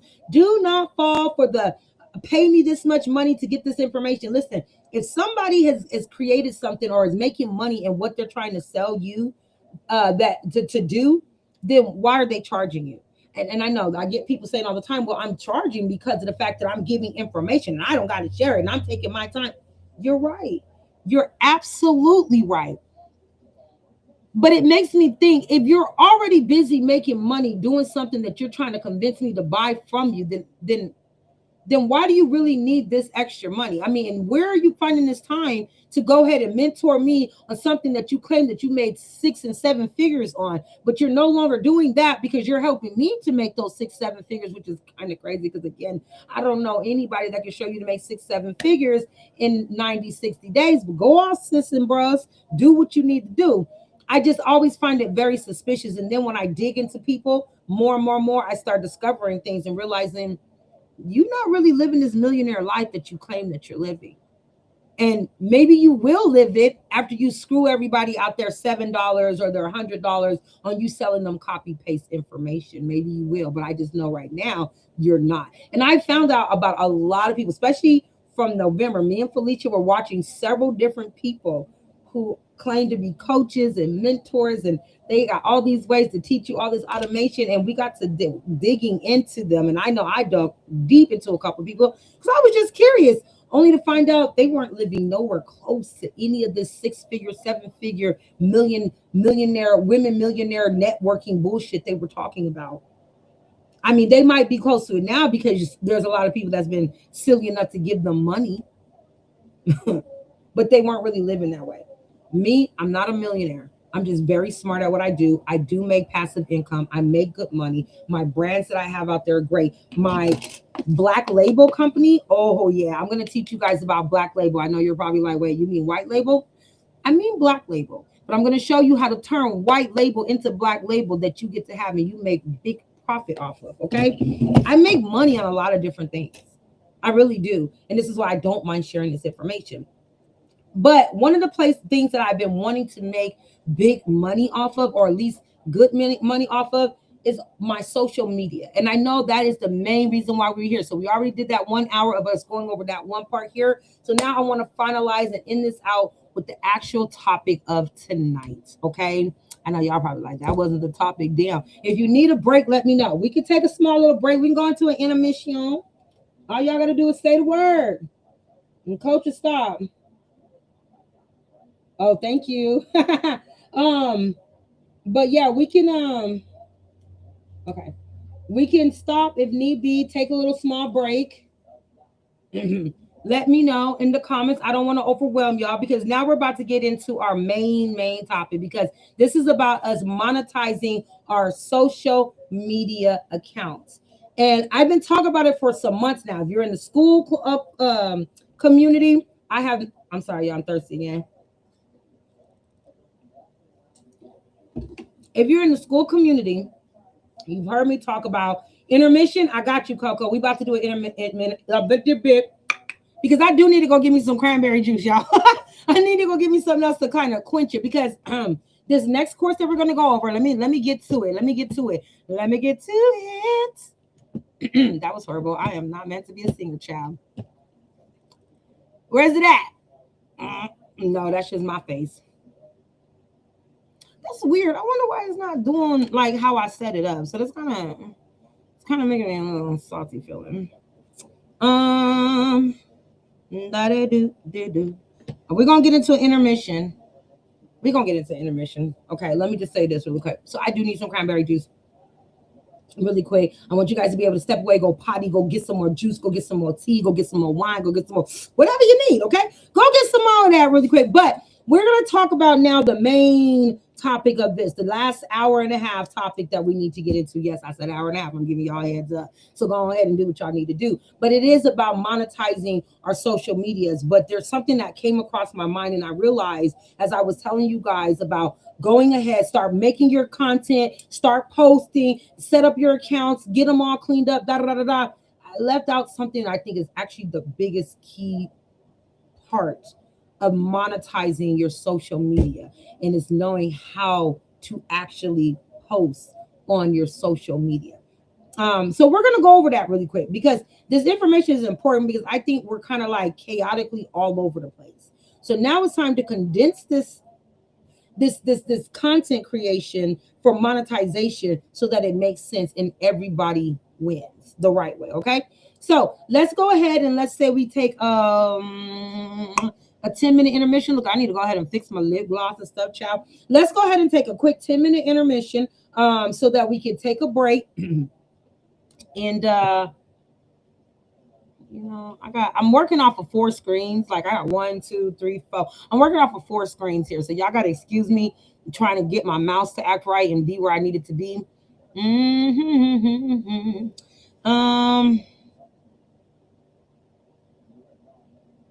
This is gonna be weird. I don't want to do that because I feel like that's gonna mess everything up. Okay, so basically right now it's 9:50. It's 9:50 Eastern time. I know everybody's not in the Eastern time. We got some folks in the Caribbeans, but it's 9:50. So in 10 minutes, let's do 10 minutes right now. Everybody go get your stuff. I'm gonna mute my mic. I'm gonna turn off the camera. I'm gonna try to figure out where I can let people know as they come in and out because I see people coming in and out. Everybody's not just in here. Y'all keep coming, but I want y'all to come back because this next part is the main part and is very important to our success in monetizing our social medias. All right, I'm gonna stop talking before I keep going. So everybody, let's break. I see you guys back here 10 minutes. Don't make me call you out. It shows you a list of people who's in here and who's not. I will call you out. All right, y'all. I'm just playing. I'm gonna talk to y'all in a minute. Hold on.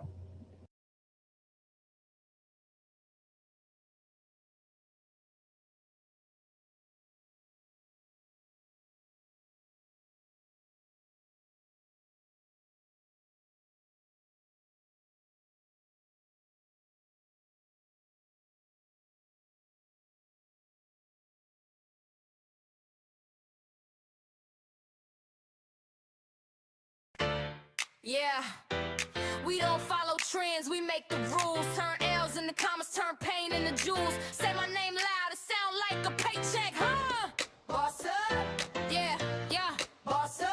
Let's go, hey, boss up. Stretch up, black fit, ice on my neck, pressure walk like the rent do, talk like a lecture. I'm the storm and the calm, double feature. Whole room pause when the queen hit the meter. Bank talk fluent, I don't do chit chat. Money on my mind, not your broke group chat. They doubted me once, now they stream my sound. Boss up, I'm the talk of the town. I'm a boss, Baddie, breaking all the rules. Yeah, stacking up bags, no time for fools. Stepping on necks in designer shoes. Feeling like a threat when I walk in the room. Boss up, we stack, we glow. Flip that script, make the bank overflow. Boss up, we run this show. We don't chase dreams, we own that dough. Boss up, boss up, boss up, boss up, boss up, boss up, boss up, boss up, boss up, boss up. Yeah, whole crew bad and my aura got teeth. Snatched every seat, they stand when we speak. Pretty with the plan, lethal with the look. Turning every dollar to a damn notebook. Cash so thick, it don't fold no more. Ass so fat, it clap like applause encore. They whisper, I laugh, keep talking please. Boss up, I get paid off these. Fear who, bitch, never that vibe. I'm the reason these lanes learn to drive. Manifest, multiply, pressure supreme. Every know I got, turn fuel for the dream. Beat rise, lights flash, Baddie's in formation. Every move I make, a new foundation. Pour another win for the hustle we trust. Boss up, and Baddies we trust. I'm a boss, Baddie, breaking all the rules. Stacking up bags, no time for fools. Stepping on necks in designer shoes. Feeling like a threat when I walk in the room. Boss up, we stack, we glow. Flip that script, make the bank overflow. Boss up, we run this show. We don't chase dreams, we own that dough. Boss up, boss up, boss up, boss up, boss up, boss up, boss up, boss up, boss up, boss up. Yeah, yeah, we don't do humble, we do hustle. Every scar, every stare, currency. Keep talking numbers, baby, the math. Boss up, yeah, boss up, yeah. Now run that beat back, yeah, boss up, yeah. Now run that beat back.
Yeah, we don't follow trends, we make the rules. Turn L's into commas, turn pain into jewels. Say my name loud, it sound like a paycheck, huh? Boss up, yeah, yeah. Boss up, let's go, hey. Boss up, let's stretch up, black fit, ice on my neck. Pressure walk like the rent do, talk like a lecture. I'm the storm and the calm, double feature. Whole room pause when the queen hit the meter. Bank talk fluent, I don't do chit chat. Money on my mind, not your broke group chat. They doubted me once, now they stream my sound. Boss up, I'm the talk of the town. I'm a boss baddie, breaking all the rules. Stacking up bags, no time for fools. Stepping on necks and designer shoes.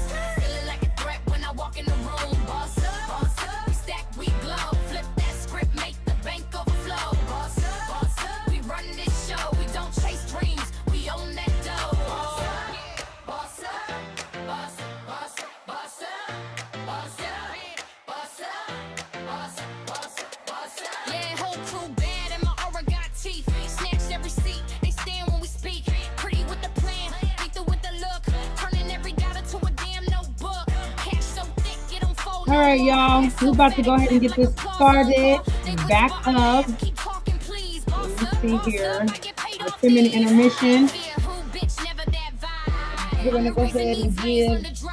Manifest, multiply, pressure supreme. Every know I got. Turn fuel for the dream. Beat rise like flash. Daddy's information. Every move I make, a new foundation. Another win for the hustle we trust. Boss up, and baddies we trust. I'm a boss, Baddie, breaking all the rules. Stacking up bags, no time for fools. I see Miss Sylvie asked where you can find this song. You can find this song right here, baby. This is our Boss Baddie community song, honey. And it's been written by Rosebite herself. Yeah. But it was done on Suno. Am I saying that right? It was done on Suno. All right, we're going a minute over, but I just want to give everybody a few seconds, just a few more seconds. The song ends, you're going to get in. You're going to get in. Now run that Boss beat up. back. Yeah. Yeah. Now run I that run the beat beat back. back. I love that song, y'all. I love that song to death, funny. That is my song, y'all. Yeah, Rosebud put that work in. I was like, okay, girl. Yeah, I was like, get it. Okay, you be doing the most. I told you, I trained my girl. My girl, Rosebud is just is a mini me, child. When I say that, my daughter gets mad. She's like, quit playing. I'm your mini me. Okay, I'm about to get into this. Let's get ready and get started because it's getting late and we want to get to our last stuff. Y'all know I always be having these 8:30 lives. You know what? I do it on purpose, y'all, too. I do it on purpose because I be wanting our conversation to be the last thing on your mind. Okay? I told y'all we in a relationship. I'm in a relationship with all y'all. All y'all in a relationship with me. All y'all are in a relationship with each other. Okay? And so, yes, I do be having these lives. I'm trying to fix my seat, Jesus. I do be having these lives at 8:30. Okay? In the evening time, because I be wanting y'all to have these conversations. Oh, let me take that off. I be wanting y'all to have these conversations as the last thing on your mind because I want what we've talked about to seep in, to sit in, and hopefully make sense. And I'm hoping I'm making sense to you guys. I know, again, like I said, I talk a lot. It's no secret. But I hope that all the talking is actually information that you guys are absorbing, or at least you guys are putting it, compartmentalizing it, and we'll come back to it, okay? For instance, like this topic we about to have right now. So we need to get into this, okay? We need to go ahead and get into this tea because this is very important. Because like I said, I spent a lot of October, November, and definitely December saying, you guys go to your social medias and clean it up, right? I was telling everybody to do that. I was telling everybody, go to your social media, make sure it looks good, make sure your brand is straight across. And I know we didn't quite get into the branding part, but we are going to get into that because it's not really hard. But I want to show you guys 2 applications that you can use to really put your whole entire business brand together. And a lot of you guys probably already have that. So that's the other reason why I was like, everybody, let's go ahead Make sure you go to all your social media platforms for your brand, your business, your services, and make sure they look the same. If I go to Facebook, I should know that this is your brand because I seen it on IG just like this. I seen it on TikTok just like this. I seen it on Pinterest this just like this, Threads, etc., right? So it was all about making sure our brands look the same straight across the board. And then I got into create content so that you guys had content ready for the beginning of 2026. Now, I'm going to tell you guys straight up, because y'all know I don't bite my tongue, and I don't like to hold back no truths. Is the music still going? Is it off? I hope that, because I see somebody said take off the music, but I think some of the messages are delayed. So I'm sorry if it is off. Y'all don't hear, but y'all should hopefully not hear it no more. But damn, that just threw me off by reading that. What was I saying, y'all? I can't remember, but I just realized that I'm gonna just go where my mind is about to take me really quick. I realized that I was telling you guys to get ready and get. Oh, that's what I was saying, to get ready and post and all this other stuff. And I'm gonna be honest with you guys, straight up, I haven't gotten to posting like I wanted to for my 2026 startup. Okay, I had a bunch of January posts that I'm now just gonna convert to February posts that are ready to go to the boss community, to boss women, to some boss kings out there too. Okay, I'm not a hater. I'm demands this. All right. But I got some things that I want to get posted that I didn't get a chance to get posted because one, which is something we're going to talk about, and at the end of this, I promise, and it will be quick. One is because I was so focused on trying to get things in order and together so that I can help you guys have things that you need, and I kind of fell short on my own. But at the same time, while I was doing all these things, while I was looking into stuff and trying to make sure you guys had everything you needed, I started thinking to myself, I said, girl, why you tell them folks to do that? I was like, that was kind of ignorant on your part as a coach, as a branding consultant. That was dumb. You told them to just start posting. And now everybody is posting all over the place, and it may not be making sense because they may not realize they're not posting as they should. So you guys know that we're starting February 1st of this year. Those who are going to let me say this right now. Those who are participating in our February 1st 5-room takeover, 5-room content baddie takeover, 90-day takeover challenge. If you are participating, I need to know. I want you guys to leave me a comment on this YouTube live, wherever you're seeing the live at. If you're seeing it on YouTube, Instagram, YouTube, Facebook, or TikTok, which I don't know if it's actually playing on TikTok, but if you guys are seeing me there, I want you guys to put in there and say yes, say yes, I'm part of the 90-day challenge. No, you know what? I'm gonna be honest with you. If I have y'all do that, y'all not gonna do that. So what I'm gonna do is, so this is the thing. We got the February 1st 90-day 5-room challenge coming up. Okay, we are going to take over and literally get into doing our content on our social medias. Okay, and I'm not gonna go into the groups because we have 3 groups. I'm not about to go into all the groups discussing this. Okay, you guys know this is what we're gonna do. So instead, what I'm going to do is I'm going to have a chat specifically for those that are participating in this 90-day challenge so that we can be helping each other and we can really be growing with each other. Okay, and it won't be cluttered with everything going on in the school group, and it won't be cluttered with everything going on in the Facebook group. We won't have all those and do all of that. Can I participate? Well, hold on. Before you say can I participate and only do 4, hold on. We're about to get into this. You're so cute. Hold on. Okay. I'm gonna have the chat. And yes, everybody can participate. I don't care. Everybody can participate. And I'm gonna be honest with you. I don't care if you only use one social media. It's gonna be about us actually doing this challenge, but we're about to get into that. Okay. I'm going to make a chat. I'm going to post the chat link inside in the live on here at the bottom. So that you guys can join the chat. That way I can actually monitor what everybody is doing. I can be one-on-one with you guys. Again, it's absolutely free for my time, my consulting, my coaching, my mentoring, however you want to call it.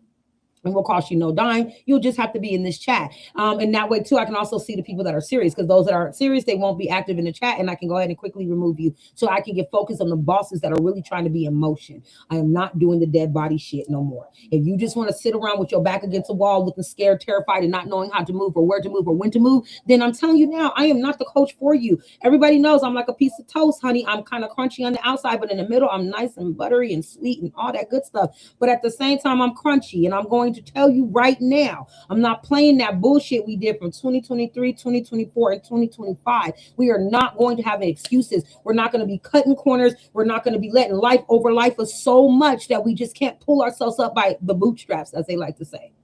We're not doing that. So to make sure that I have the people that are actually really wanting to embed themselves into this challenge and really wanting to succeed at this content, monetization, creation, all the cool words that you could put to it, the people who are really wanting to succeed and get this particular task done and see themselves flourish, they will be in that chat, and we are going to work together for that. Okay, so let's get into why it's going to be important for us to work together for that. Okay, let's get into that really quick here.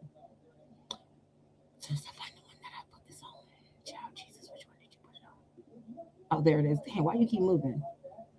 There you go. Okay, so what this is it's one brand and it's 5 rooms. I'm saying 5 rooms, and I understand, sis. I see you say, can I only do 4? Well, these are the 5 rooms we're going to talk about. This is going to be how IG, Facebook, Threads, LinkedIn.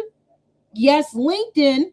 Because some of you guys have asked me questions, and I realized there is a space that we do not talk about a lot that some of you guys need to be in based on what your brand and your service is about. So LinkedIn and TikTok each serve a different purpose.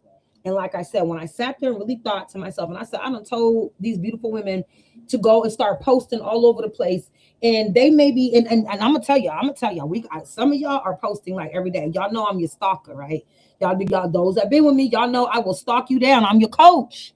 You might be in other groups, and I know you are, calling other folks coach, and they don't even know your goddamn name. But I'm your real coach. When you start messing with me, I'm your real coach, and I know your name. I know a lot of things about you because we done had a lot of conversations. And if I haven't had a conversation with you, that's on you. You need to conversate with me because I like to know who it is that are taking some of my feedback. I don't care if I got 200 people involved with me or if I got 2,700 people involved with me. The point is, I like to know who is taking my information. I want to know about you, and I want to know how I can help you. So I am that real coach, all right? But I ain't mad at you. Go ahead and call whoever you want to call, whatever you want to call them. But the point is, I realized that I told you guys to make those posts, and I see you guys, I'm stalking y'all, some of y'all, and I see the consistency, which is absolutely perfect. The problem is you guys may be posting a lot of the stuff in the same, in a lot of the same stuff in different rooms, that ain't supposed to be in those rooms, okay? So this is what we're about to go over really quick. We're going to talk about using social media for success in 2026 and the different purposes each one of them serve, because indeed each one of them has a different purpose. And we have to make sure, without a doubt, that we are using these services the proper and right way. Okay, hold on. There we go. So let's get into it. Oh, no, there we go.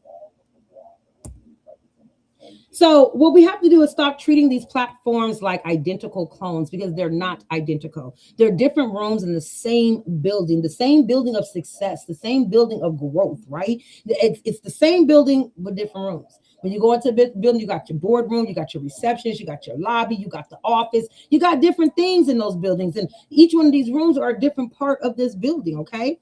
And the thing is, if you walk into the wrong room, talking wrong, the people don't necessarily hate you. You're just in the wrong goddamn room. So when you're feeling like, well, damn, do they not like my product, my service, or what I'm talking about? That's not it. It just may not be those people in that space for what it is you paste. That's all. You know what I'm saying? You got to find the right room. Now, the 5 rooms review. We're reviewing 5 of these rooms. The first one is going to be Instagram, which is the showroom. Instagram is about the aesthetics, desire, and product display. Now, you know, Instagram got the baddies on there. You know, everybody got a BBL, okay, on Instagram. Everybody look good on Instagram. And to the point to where Instagram's got some of the greatest damn photo features. What is it? Y'all know what I'm talking about. When you can go to your photos and you can click the different like filters. They got some of the best filters. Instagram and Snapchat, I would say. Got some, well, no, TikTok got some good ones too. But basically, everybody looks good on Instagram. Instagram is about beauty. It's really an aesthetic thing. It's usually about somebody looking beautiful or something that's luxury that's to put out there. As I like to say, Instagram is the aesthetics of the perpetrating or the finessing, more of the finessing, because there's a lot of finessing on there. But they finesse because they know that people have a desire to look good, to have good things. So it's great. And it's a great place that if you got these desirable products, you can display them and it turns into a profit. And that's just the truth about Instagram. It is what you call the showroom, or what I like to call the showroom. Then we got Facebook. Now, the young folks will say, folks, but Facebook is for the old people. I ain't old. First off, that's the first thing. Let's get that out there. But secondly, most of the people that I see on Facebook a lot of are not people I would consider old. So I don't know what the level of old is, but Facebook is what I like to call the town square. Why? Because Facebook has every genre of ages, sexes, businesses, connections. That is the town square for groups, relationships, variety, and local services, business, networking, connections. Facebook is the town square. That is where people meet on so many different levels, at so many different ages, and so many different genders. Facebook is a whole nother type of planet in itself. So when people say, oh, it's for older people, and then I think about the groups, some of the groups I'm in, which is nothing but a bunch of young girls. If they're not talking about ratchet TV, they're talking about some type of products, or maybe they got startup business, small business. I'm in mother groups where women are young, old, mid-age, all that. So Facebook is the town square. That's where everybody at some point meets up. And then we have threads. Threads is what I like to call the round table, because threads isn't about you going in there and posting pictures and images and stuff. Threads is about conversation. Okay. Okay. It's about conversation. It's about opinions, and it's a place where your brand begins to have a voice. The reason why is because, and I love me some threads. Okay. I love me some threads. I like to go on threads sometimes to troll. And the reason why is because you can control threads. Okay. And we're going to get into that. You can control it, but threads is for conversations. And if you're a business and you want people to know about you, that's where you start the conversation about your business. You go on threads. That's where you start the conversation to get opinions. Not that you got to follow them, but they help you. That's where you go on threads and you allow your brand to have a voice, because it's a different place. You're at the round table. This is where discussions are had. And your business should be in places where discussions are being had. Then we have LinkedIn. LinkedIn is the boardroom. If you didn't know, you need to know that LinkedIn is the boardroom. Okay. LinkedIn is actually where you go for credibility, business to business networking, partnerships, and to get leads.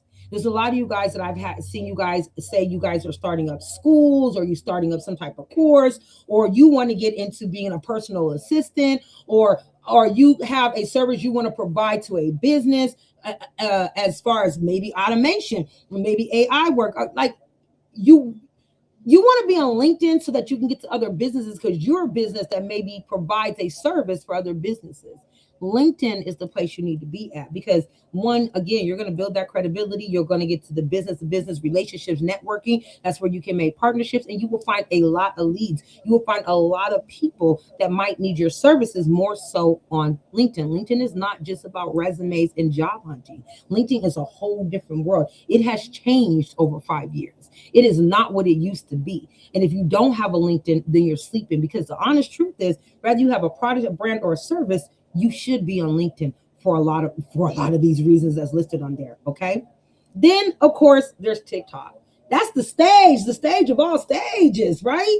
TikTok is a great place to go for discovery, for your personality, your brand personality, for entertainment to sales.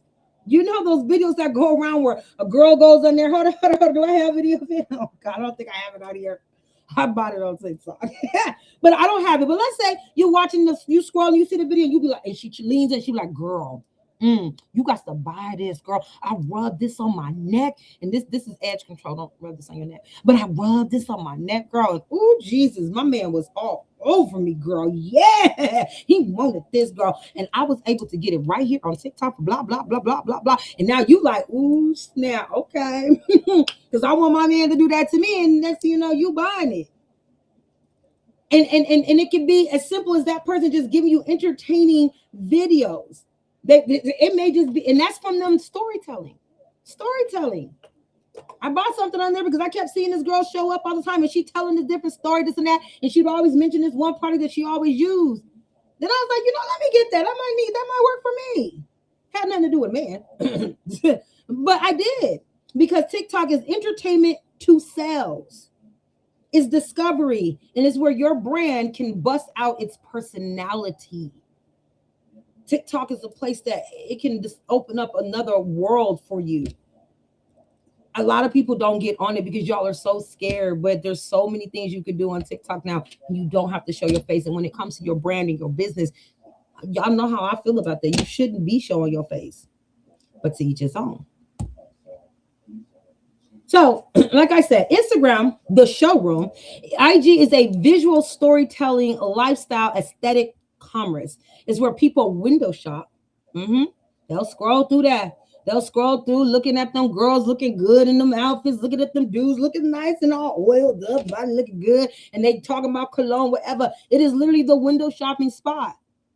And with their eyeballs, and then they end up buying with their thumbs. This is one thing I look at. Listen, Mark Zuckerberg, I think is an alien. I don't think he's human. I've said this before. I don't think he's human. I'm sorry. I'm on Facebook right now. Mark, baby, I don't think you're human, but it's cool. It's going to be our secret. I ain't going to tell nobody. But I think this because I also think that man is very smart.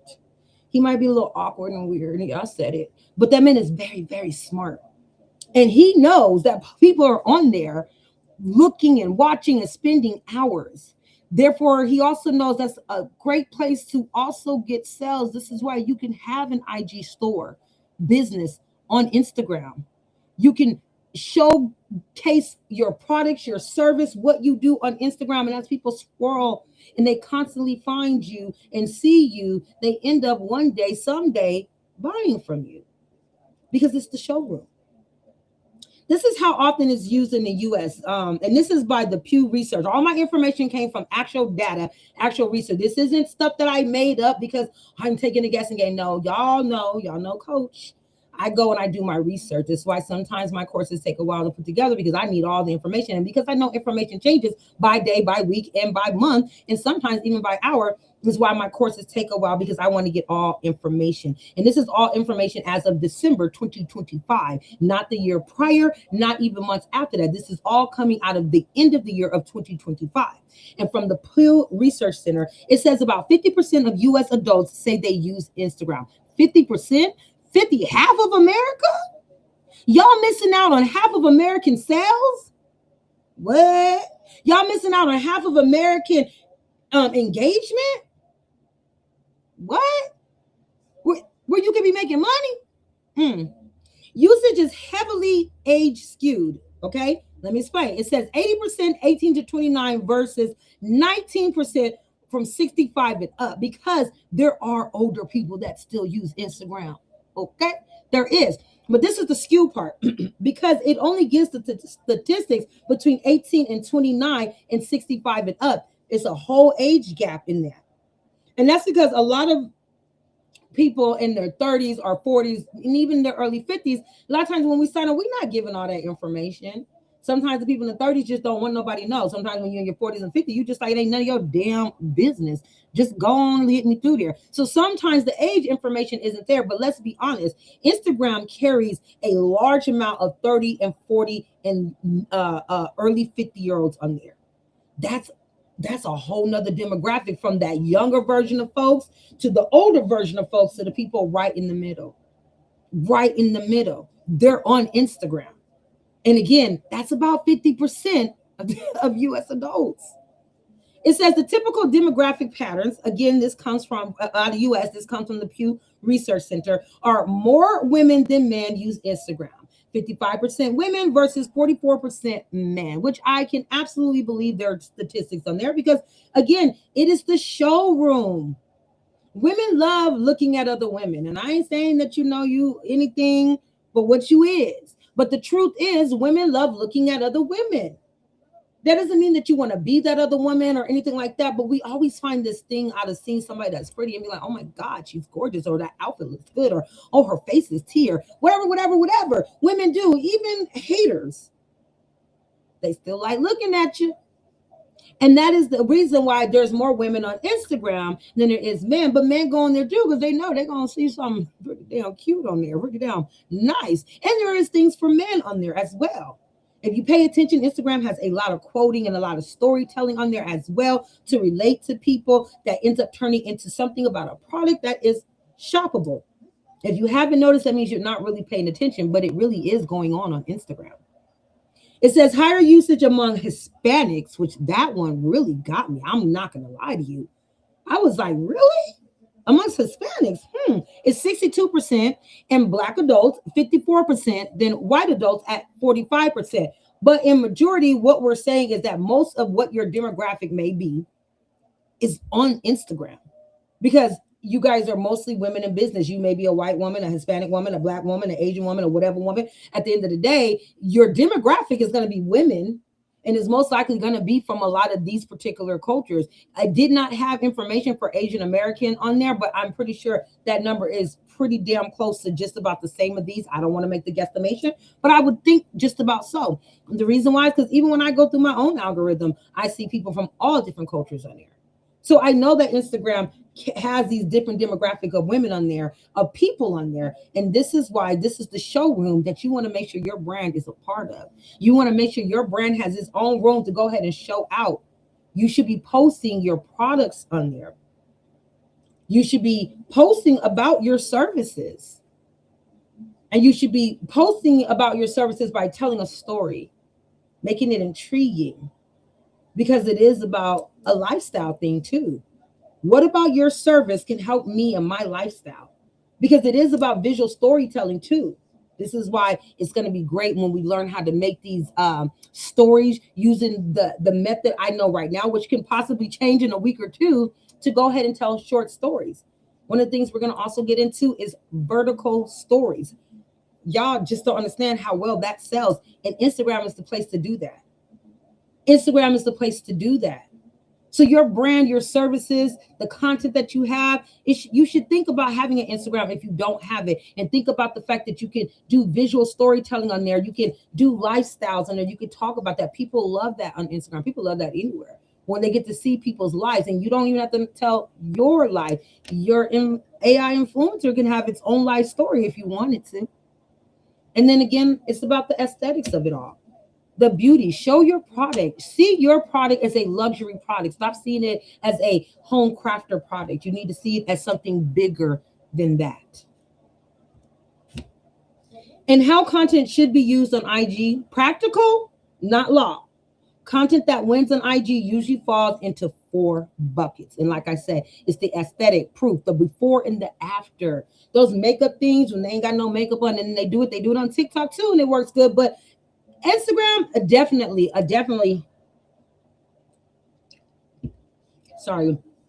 it's a definite go for it.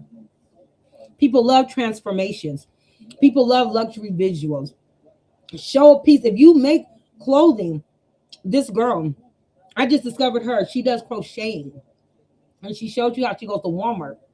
And she gets that the yarn and stuff that people say, don't get that, pay the fancy stuff. She goes to Walmart and she gets that yarn, and she shows you these rolls of yarn that she has, and then she shows you the aftermath of these amazing outfits that she made that are like drop dead gorgeous.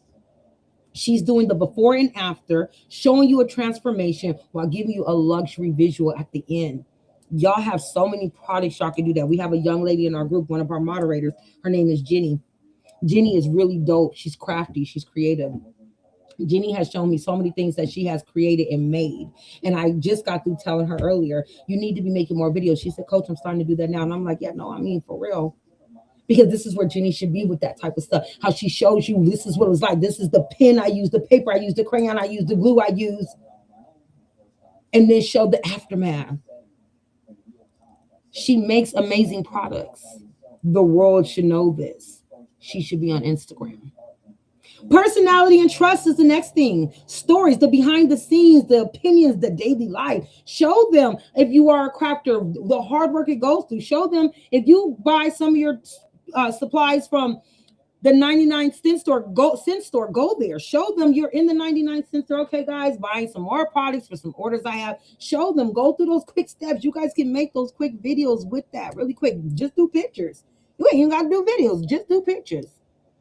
Show them that you're what it is, what your day in the life of being a crafter, a resin maker, the day in the life of a storyteller, the day in the life of a tax preparer. It's tax season.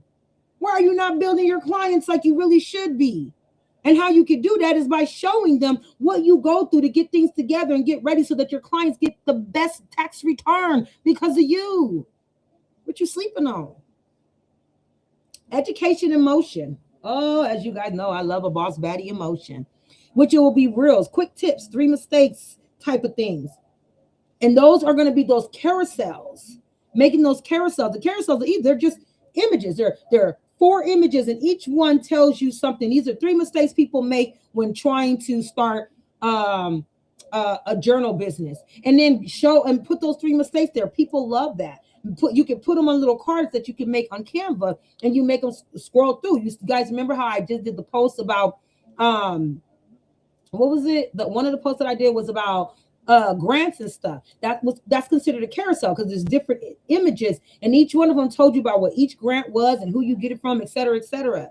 That's a carousel. That's education. That's giving them some tips, giving them some information. Maybe you do have a quick tutorial. Again, if you make something that you can put together and do the speed thing through it. It doesn't have to be slow where they're on the same time with you. You can speed through it and do a voiceover on it. Very simple. Then you have product clarity. Again, a carousel. How it works, pricing, things like that. If you have a service, if you have a product, don't just post that on there. If you're going to post that, show them that. Do a quick video and say, I'm going to grab this again. Say you sell edge control. Go ahead and show them, y'all. This is my edge control. It's really dope. It's great. And again, this is me. I'm talking as if I was a voiceover. So say I'm just a video. Just quiet. I'm opening it up. I'm showing you guys. I take it out. I hit them edges up. I show how I lay them down. You young girls with the edges, with your wigs and with your natural hair, all that. You do that. You show it being really cute. Your hair is all done now. It's styled up, all that. Ended off with a quick little, there you go. And you could be having a voiceover on the whole time. If you're like, well, coach, I got products, I got things I want to show, but I don't want to put my face on it. I have videos where I keep showing you guys how you don't have to use your face. And then I have another video I'm going to be dropping where it's going to show you guys exactly how you can use your AI model to do all your product videos. But product clarity is important. They need to know how does your product, how does your service work? And then what's the prices on it? And then give them some questions and the answers to it. Questions that you usually get about your brand or your product or your service. Go ahead and put like 3 questions and then give them the 3 answers to it. Again, another carousel. It works out. Then this is my recommending posting rhythm. When it comes to stories, you should be posting most days. When it comes to stories, most of the days you guys should have, you guys should be doing your own posting. I'm sorry, let me move that out the way. You should be doing your own posting when it comes to stories for most of the days, okay? Sorry, guys, give me 2 seconds. I gotta move this out the way.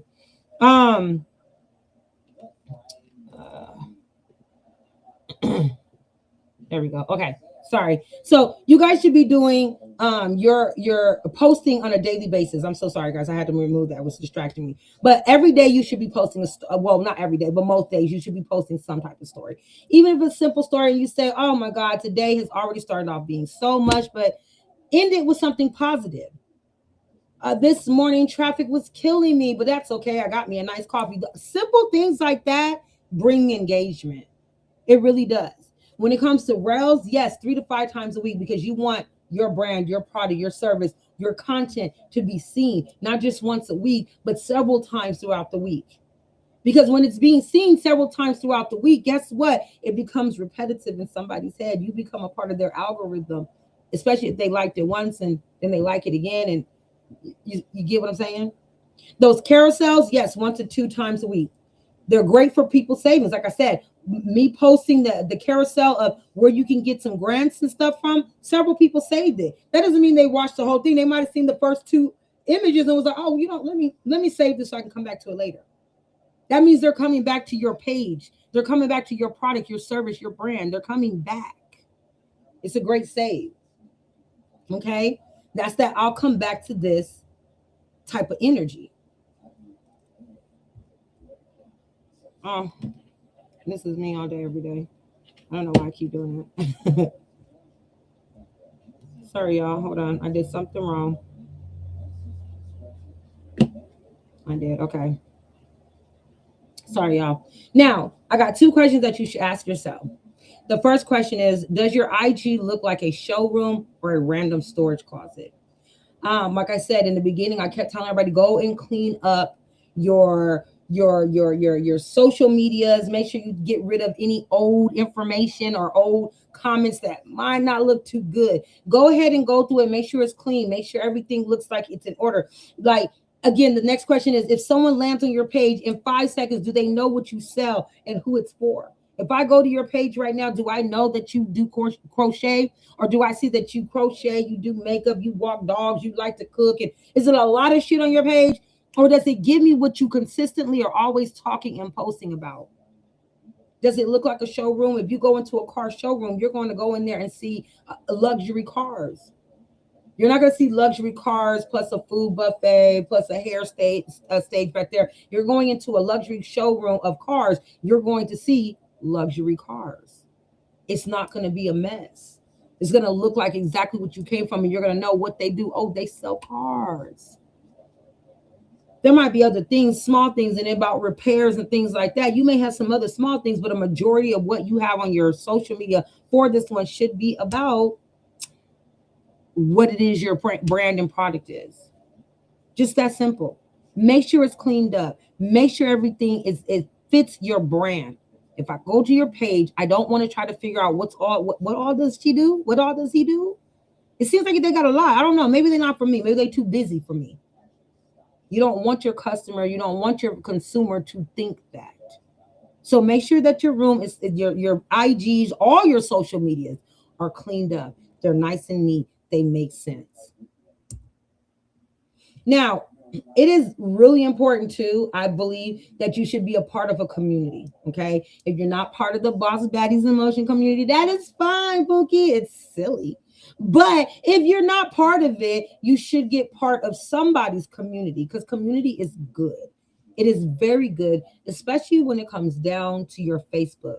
Building a community from your page or profile or even a group is a very, very, very start of giving your brand and your services and your product an image, getting an acknowledgement, but it's also the very start of getting monetized.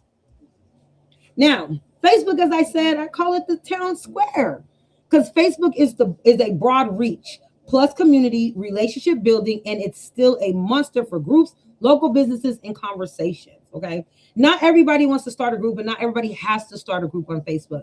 But your profile should be involved in groups that relate to the type of service that you offer, the type of brand that products that you're into, or people who are on the same level as you. You should be in groups that are about women in business, no matter what type of business it is. That's why I said, if you're not part of Boss Baddies in Motion, you should probably get in it. Like, listen, we have our dead days, and y'all know that irks my nerves. But we are still a community of women that support each other, and we're in there. And when time to time comments be made, posts be had, and it's a support group, it's a community in there. Okay, it's going to be important for you to do that, because getting monetized on Facebook has some very simple steps, but you got to make sure you're following these things to get it. You can't just ask to be monetized on Facebook. Facebook has to be willing to say, hey, I've been seeing you for a while, Felicia. You're consistent, because consistency is key. Oh, that is big key. You have to be consistent. Then you have to stick to the same type of niche. So they're going to be like, you're consistent, and we see you always are posting the same thing over and over. Like, we know what your brand is about. We know that you are about infusion, because everything you post is about infusion, this infusion, that. We know that, and we like that, and we see the engagement, because that's the next thing they're going to look at. They're going to look at you being consistent. They're going to look at that you're always talking about the exact same type of niche and that you're not all over the place. Because bottom line, none of these social media platforms want you all over the place. It does them no good. Because to them, if you're all over the place, they know that you're not really actually capturing the audience. They know that you're not. So they're going to look past you because you look a little crazy. They're not going to push you off of Facebook. Mark Zuckerberg, the alien, he going to keep you on Facebook, honey.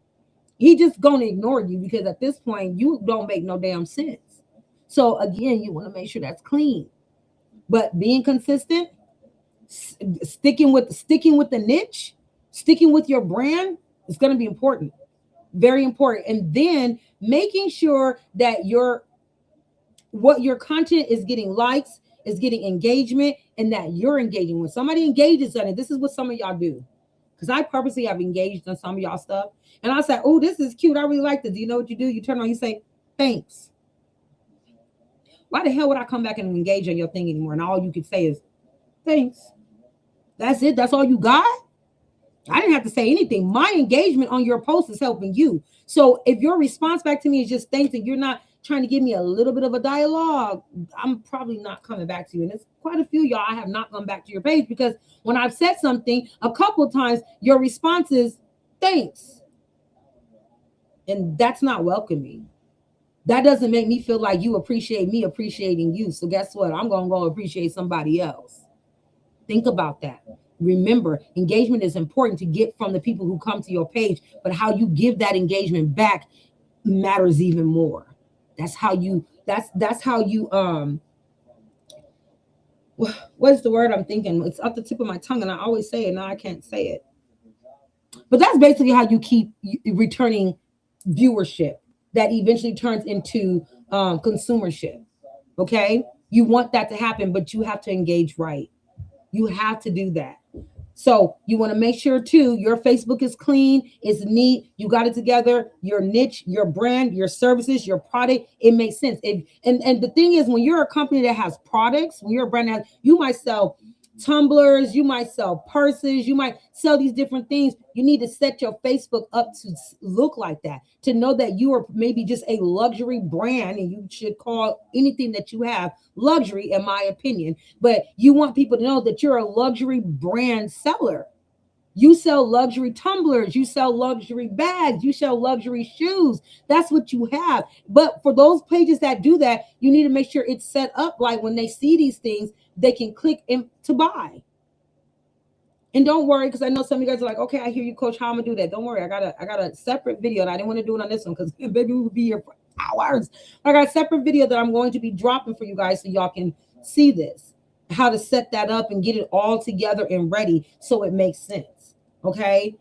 But those are the three things they're going to look for: consistency, staying niche, and engagement. The likes, the shares, the comments, that's important to them. And mind you, Facebook is looking at your stuff not for a few hours or a few days. They watch you for a couple of weeks. Well, their moderating system watches you for a couple of weeks. They stay paying attention to you. They're watching what you're doing. They're seeing it. They're seeing if you're violating any of the rules. They're seeing how consistent you are, how often you're responding, how many times you're getting response. They watch that.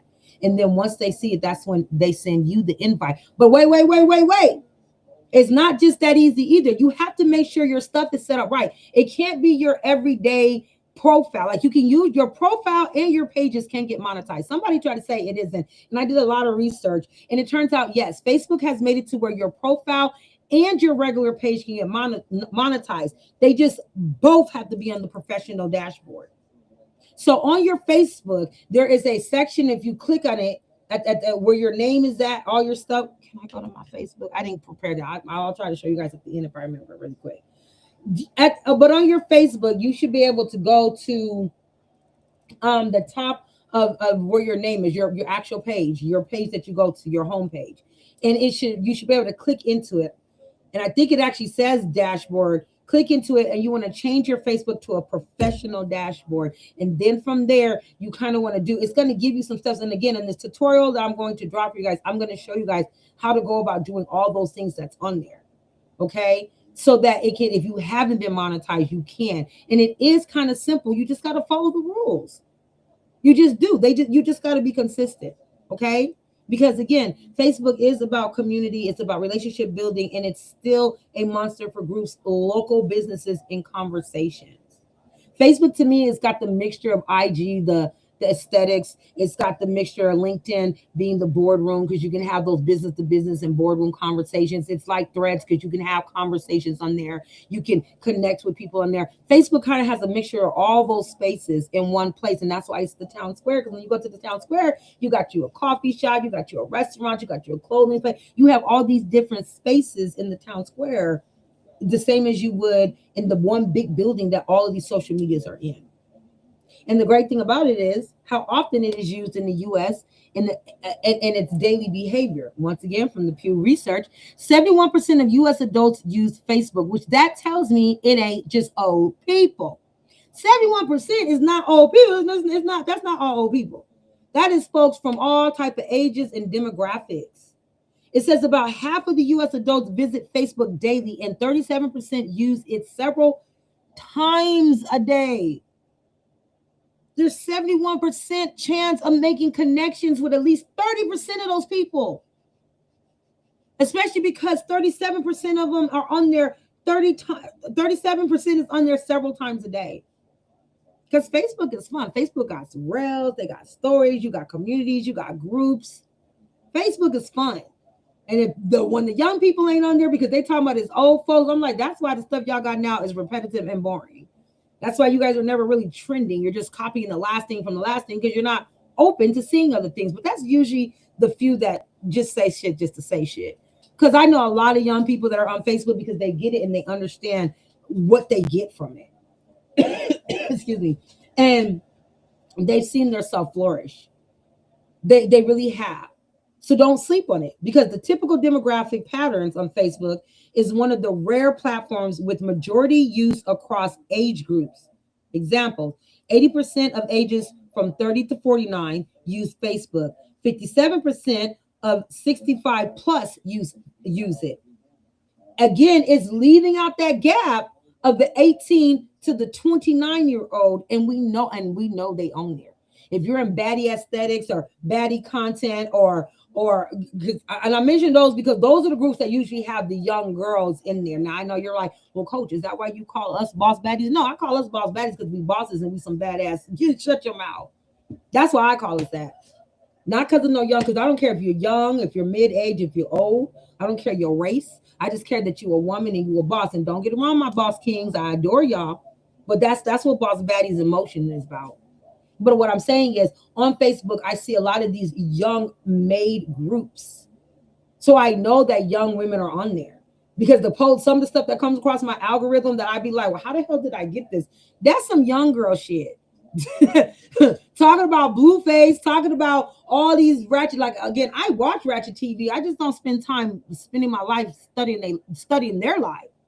So when that stuff comes across my feed, I know that's the young folk. And there's a lot of young folks on there, but there's a big demographic of 30 to almost 50-year-olds on there, not to include 65 plus that may need your service, that may need your product, that may want to know more about your brand or get involved with it. And you got to remember, the older they are, they're not just buying stuff for themselves. They're buying stuff for their kids and their grandkids, their friends, their neighbors, et cetera, et cetera. Don't miss out on that. That would be absolutely silly. That's why I say Facebook. Come on, don't sleep on it. That is the town square. That's where everybody gets together. When you want to go to that one fancy place, because that's what everybody talks about. It's the Ritz. It's the Savannah. It's the Hilton of it all, or whatever. It's Facebook. It is definitely Facebook. In the content strategy, what Facebook is best at is Facebook is not a one platform. It's four tools. First tool is profile, personal trust, and people by people. Oh my God, it's true. Not like back in the day, like that was the wrong way to buy people. Okay, so not like that, but people do buy people, meaning they buy into your story. People buy into people's story. You could be compelling, you could be relatable, you could be funny, you could be intriguing, but people buy people because people buy into the idea of who you are, what your brand is. What is it that your content is about that's got me so obsessed? I'm buying into it. I'm always happy to see you when you pop up. There's a funny chick called Dia. Dia Speaks. Is it Dia Speaks? I think it's called Dia Speaks. And you guys may have seen her. She's just the statue head with the big old eyes, and she be clowning. She be she be dragging people. She is so funny. She is so freaking funny to me. Most of the time, what she's saying is actual factual truth. So I bought into her because I love this lady. I love when she comes across my feed that I follow her. I engage with her stuff because she's funny. I bought into her because of what she was giving. And she's never showed her face. Just this weird statue head with them crazy eyes and her always clowning somebody. It's funny. Because it's not mean clowning. It's her, when people do ignorant shit, she responds to it and it's hilarious. I bought into her. Profile, personal trust matters. So clean your profiles up. Make sure it's neat and make sure the information you're posting on there is relatable. It stays in the same niche. And if you're going to have different pieces to it, make sure it's understood why you have these 2-3 extra things to your main course, your main brand. But your main brand should be what's all over your Facebook, all over any of your social medias. Then we have number 2, which is the page. It's the public business hub, ads and credibility. Your profile is about building your trust. Your page is about building your credibility with your brand. So let's say you have a page for your brand and you have your personal profile. On your personal profile, you could be boosting your page for your brand all the time. Have people buy into and love you and love the products that you show on your personal brand. This is something that people don't do. You have a profile, right? And then you have a business page. And what you don't do is sometimes you don't take your product. I keep grabbing this thing. I don't know why I don't leave it out. You don't take your product and you just telling a story really quick while you're using it. And you tell people, oh my God, this list stuff, it works so good. Go ahead. I'm going to leave the link at the bottom so that you can go to the page and you can purchase that. You could be putting that on there while you told a story or while you made a carousel post or something like that. Always tag your business page on your personal page when you're posting things for your content. Always tag your business page on your personal page when you are posting content. Always tag your business page on your personal page or your profile page. Let me say your profile, not your personal one when you don't have no problem arguing with your family in public. Don't utilize that. Nobody should be knowing about that. I don't even know why you're online arguing with your family like that, but people do that. Not your personal, but if you have a profile that you're using to monetize, you should be tagging your public business page on that same profile. They should be tagging each other every time, bang, bang, bang. Why? That's going to bring viewership and acknowledgement to both of them. So why are you not? It's something I got to realize doing as of last year. I'm going to be honest with you guys. When I got the monetization letter, I was like, oh my God, why did I get monetized? And I really didn't know why. And then I started looking at certain statistics because I go through the dashboard thing a lot and reading it. And what I found out is that a lot of the times I was tagging my business page that I don't do a lot on, but I'm going to be doing much more on this year. But I kept tagging that along with my profile page quite a bit. And I was getting comments on my page, my business page, sometimes. Yeah, a good amount of times sometimes. And then I was also getting comments on my personal, but because of those two tags back and forth is what made Facebook, Mark Zuckerberg, the alien, say, you know what? Let's go ahead and let's see what else she can do. Let's monetize her. Now, I've been slacking on my pimping a little bit, but that's okay. I'm about to get into this, okay? That's what this is all about. And so you want to make sure that you're tagging both your profile that you're using to make content on to build viewership so that you can monetize it, as well as your public business page. Tag them both. It's also how you do cross sells.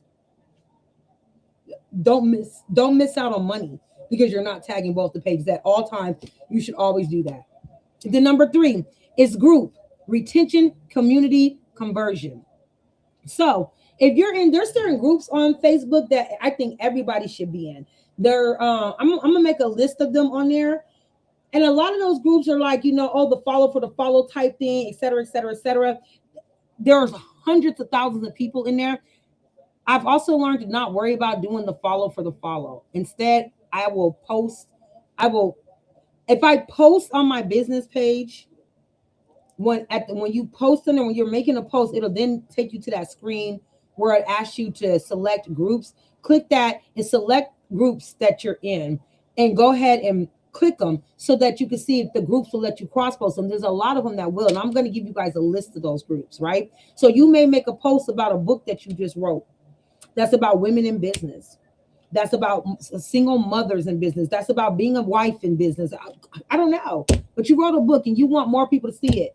Instead of you worry about getting follows for follows, why don't you write a little quick description of the book or make a quick little statement, put the link to the book on there, because sometimes some of these groups, and I'm going to give you guys groups that allow you to put links on your post as well, and they will cross post it. And then what you can do, this is the next thing you can do, if they don't do links and you just do a little story thing on it, and you just take a image of maybe one of the pages from your book or whatever, or an image of your product or something like that, and you use that image as the picture on your post, and you cross share it. What you do is you go into the group where your post is, you go into your comments and you put your links in there. And sometimes it lets you do it, sometimes it won't, but it is a way that you can also be getting people's attention. You should be doing that on your profile, your business page. You should be tagging, putting those groups on there so it can cross post in there. Or maybe you will go ahead and make you a group. You can make you a group where the engagement is only when you post. You can do those type of groups where you only post in there and people can follow that. I just think that's a heavier thing to keep up with, but you can. I don't want you to not think you can. You can. And it can be helpful. But if you are a part of groups, when you post on your profile, when you post on your business page, you should be including those groups to also cross post into. If they don't allow it, it won't go. Not a big deal. But let's say, because I think you can do up to 9 groups. So out of the 9, say you get 5 of them, you didn't get the other 4, but you got 5. And you're going to pull at least 5 to 10 people at minimum from each one of those 5 groups. So say it's 10 out of each one. That's 50 people right there. It may be a small growth, but you continue to do that and it'll grow and it'll grow and it'll grow.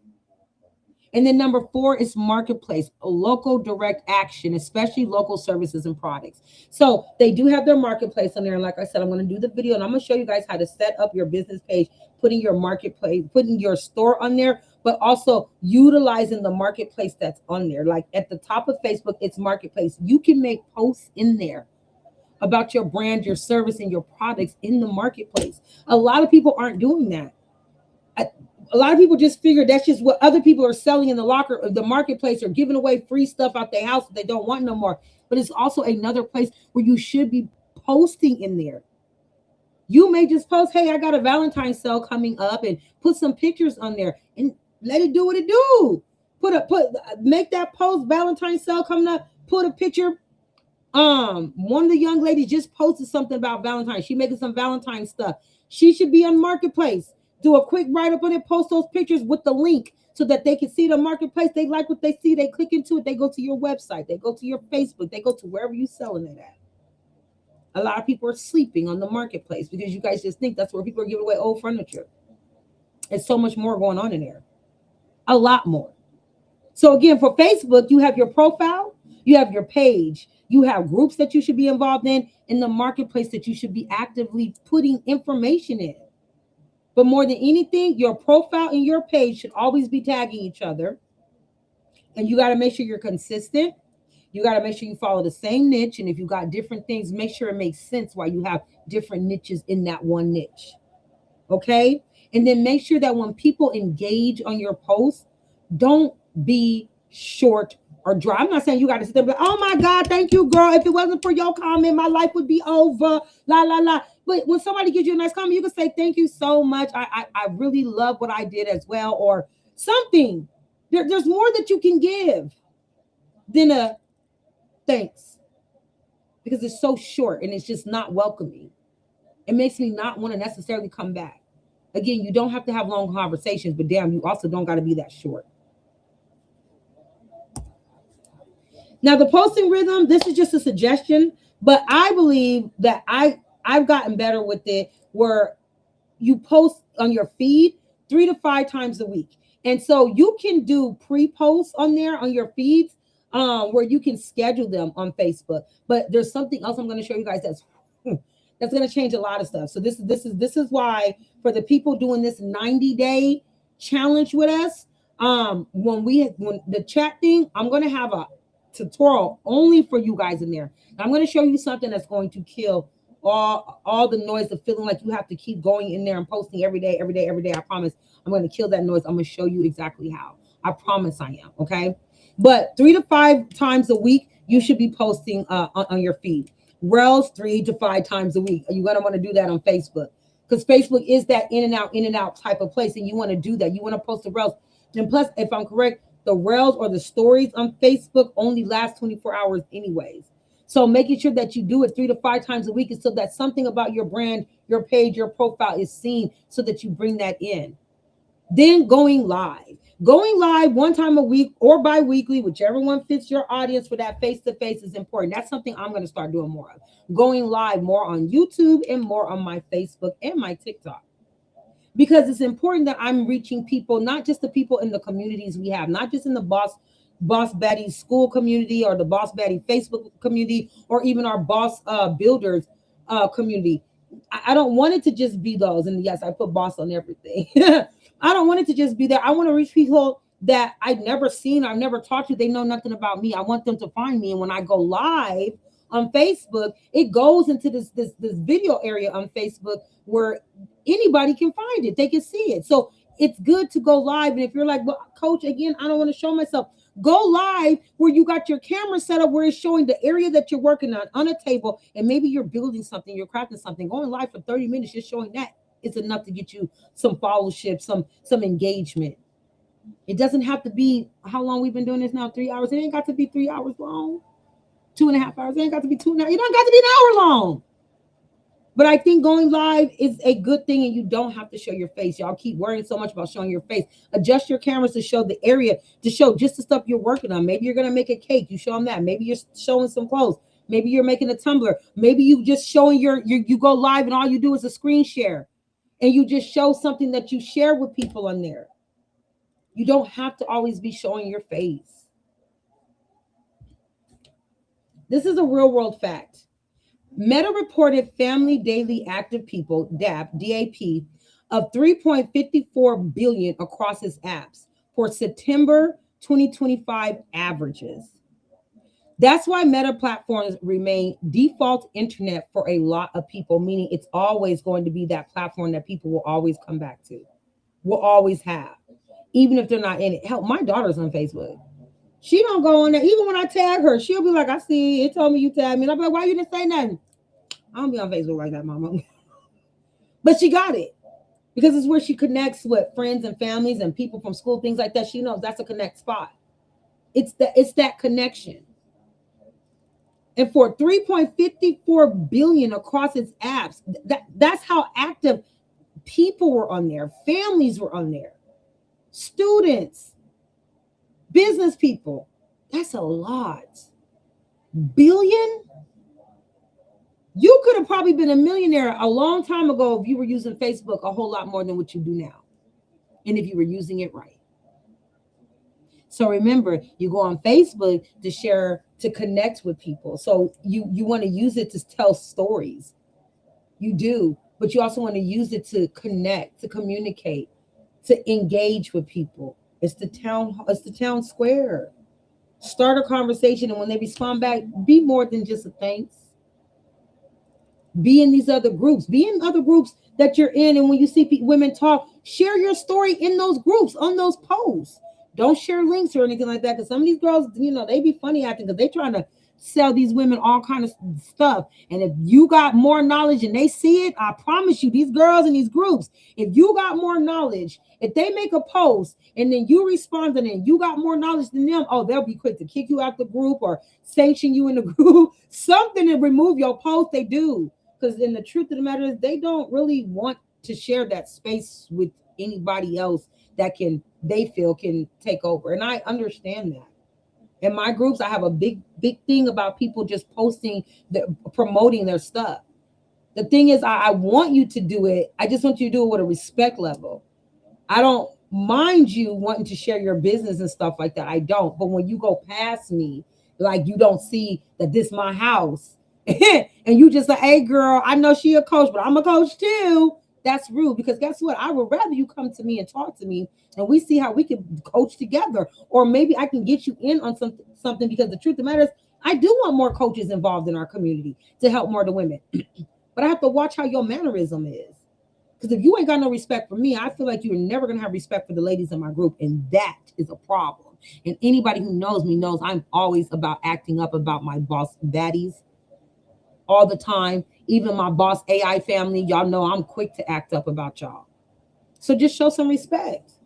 So I understand why they're like that. So I would advise to respond and engage. Just don't don't put links and stuff in there. Okay. Don't take it to a point where you're crossing the line. Respect those because those groups are other people's house. That's other people's homes. So be respectful. If you take your shoes, or if you're asked to take your shoes off, take your shoes off. If you're asked to sit chilling and whatnot, do that. If the group isn't giving you what you need, leave that. Find something else. But utilize the groups, okay? Now, the question is, do you just want followers or do you want people who actually engage with your profile and or page and take action when you post? That's important. And that will change how that works for you based on how you engage. People are not going to be active and engaging with you if you're not responding back. Now, please, I also know that sometimes you can respond back and people won't give you nothing still. I know that. I have 3 big groups where y'all don't respond sometimes the way I'd be like, the hell is going on? But you got to keep it moving. You got to keep on keeping on. Okay. But that is an important question. Do you just want followers or do you want people who engage? And if you want people who engage and take action when you post, you have to think about how you're engaging back. It matters. It's a two-way street. And here's the next question. If you disappeared for 30 days, would your profile and or page still feel alive when you came back? Or would it look like an abandoned storefront? So it's going to be important about how you set your pages up. If you're gone for 30 days, can I go to your page and still see what you got going on? How do you have this set up? What information is coming? And the thing again with Facebook, Facebook made it very easy. They made these AI bots that can consistently leave questions and engage with your audience. That's what's going to be in the video where I'm going to show you guys how to use those AI bots because it's important. So you need to ask yourself those questions, okay? Now, we're getting down to the last ones really quick. And one of the ones that I love is Threads. Threads is the round table. Like I said, this is the conversational space. I love Threads, okay? Threads is for think pieces, conversations, community, temperature check, and brand voice. Plus, it gives you more control over the tone than some of the other platforms. And when I say that, what I mean is, okay, so on Threads, if I see a comment being made, somebody makes the comment, because for some reason, I always have to go back and forth with people on Threads. Well, at least I used to, and up until I found this out that I'm about to tell y'all. So somebody will post something and I will be in agreement with it. I'll make my post under it, and all of a sudden, especially the men, it's mostly the men. It was never really the women. It was the men. The men will come for me. They would be all, why you got to say that? It would be so much on man. I'm thinking, well, wait a minute. The person above me is the one who made the comment. I just agreed with my little 2 cents, but you ride me like I did something to you. And so I would go back and forth. And that is just so exhausting. And I'm not here for it. And I was almost about to just leave Threads alone until one day I clicked the little 3 buttons on my post. And when I clicked it, it opened up this thing where it says you can select who comments under your post, all the way down to, and I never stop anybody from commenting except for I control it. When I make a post or when I comment on somebody else's stuff and I'm engaging, I'll go, after I post it, I go and click on those 3s. I scroll down to the bottom and it says that I have to approve their post before it posts. So if I say something like, all men are crybabies, let's just say I say that. And now 17 men want to attack me for saying that. They can make their comment and it will never post until, and Threads will tell me, hey, Angry Man 2 made a comment underneath your comment, and it'll show me what the comment is. And if I think it's tasteless, I will go ahead and say, nope, decline, and they can't say anything. That has been such a stress reliever. It really has. And I like threads because of that. Because even when it comes to your posts to start conversations, you could do it to where you might have a conversation that you want to start, but you don't want it to get polluted with a bunch of negativity. You can control that by being able to see what posts are trying to post on your, what comments are trying to post under your post before they're posting. You can control the temperature with that. That's the community temperature check part and being able to have control. I love Threads for that. Threads is also Mark Zuckerberg. I don't know why he don't got that on Facebook and on IG as well. He should have that on both of them. Mark Zuckerberg, alien, if you see this, that one feature you have on Threads, you should have on every single one of the social media sites that you have. It controls, it keeps chaos down. It really does. It makes me feel comfortable to do that because this is what happens too. When people go to make their comment, it tells them you have to wait for this to get approved, to where a lot of times they'll just delete their comment and won't even bother. There saves the hassle and the stress. I'm trying to live a peaceful life, okay? I want to be able to say what I want to say and mean what I mean without being attacked by it or for it. And with Threads, you can do that, and I like that. That's the round table I like because I can state my opinion and I can control the attacks I get to it. I can also post a conversation and I can control who all jumps in on it. I love Threads because of that. Its usage in the US for 2025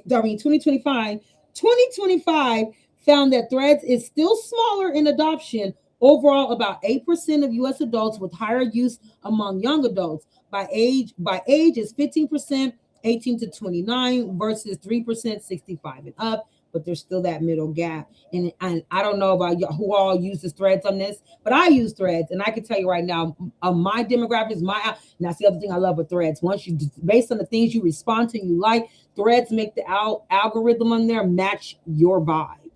My algorithm matches my vibe. No disrespect to nobody, but my Threads is blacker than black, blackity, black, black, black of beautiful, amazing boss women. My Threads is just filled with that. It's just filled, it's filled with that, and I love it.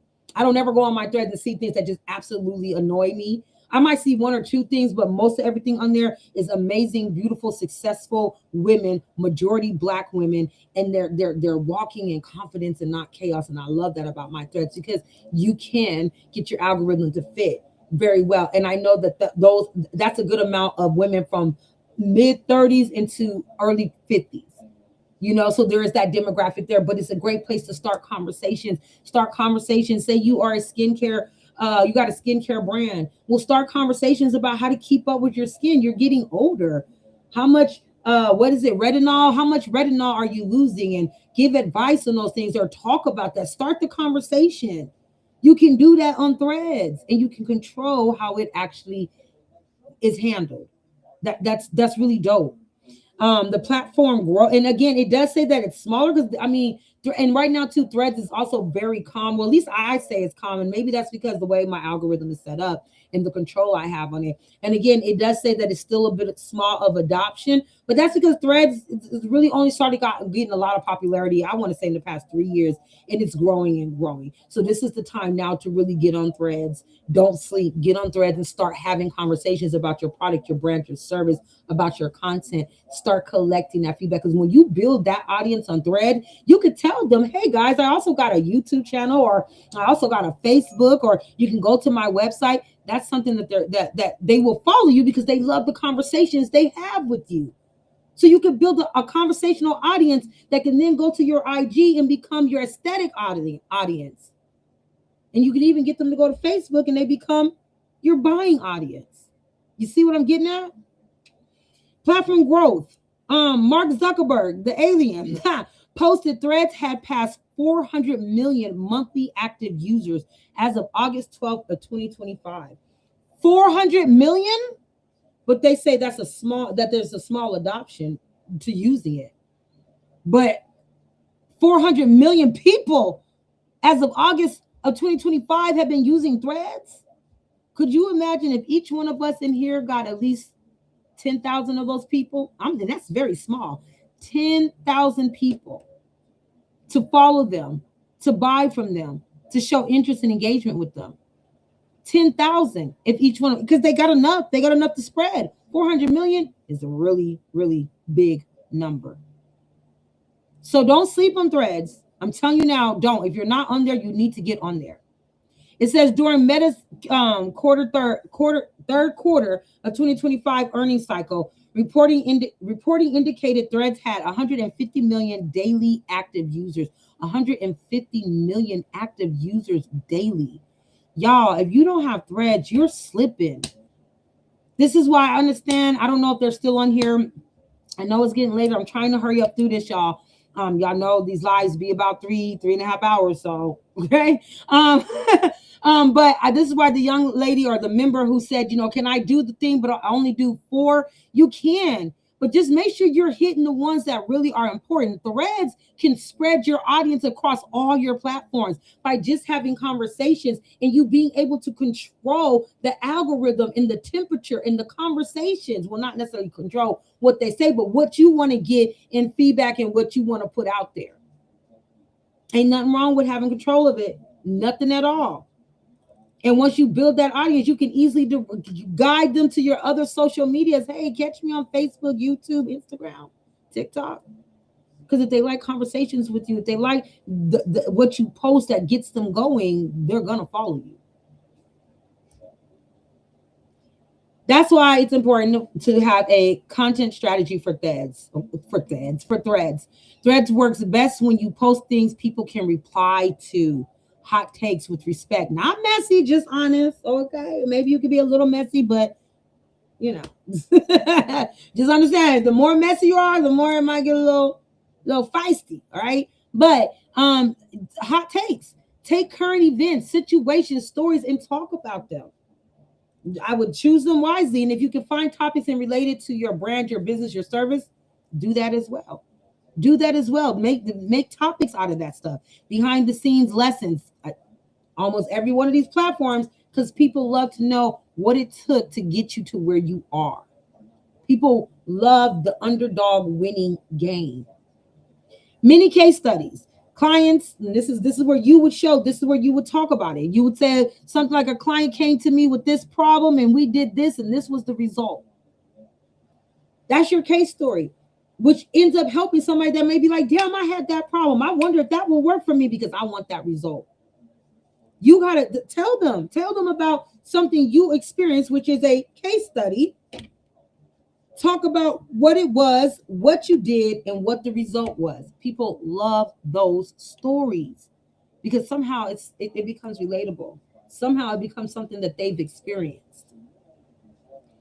Audience questions that feel like a real conversation and not a survey. For real, those are so good. When you have the questions where you're like, hey guys, would you allow your kids to go to a Cardi B concert at the age of 14? The conversation can delve into a lot of different ways, but you're starting those conversations.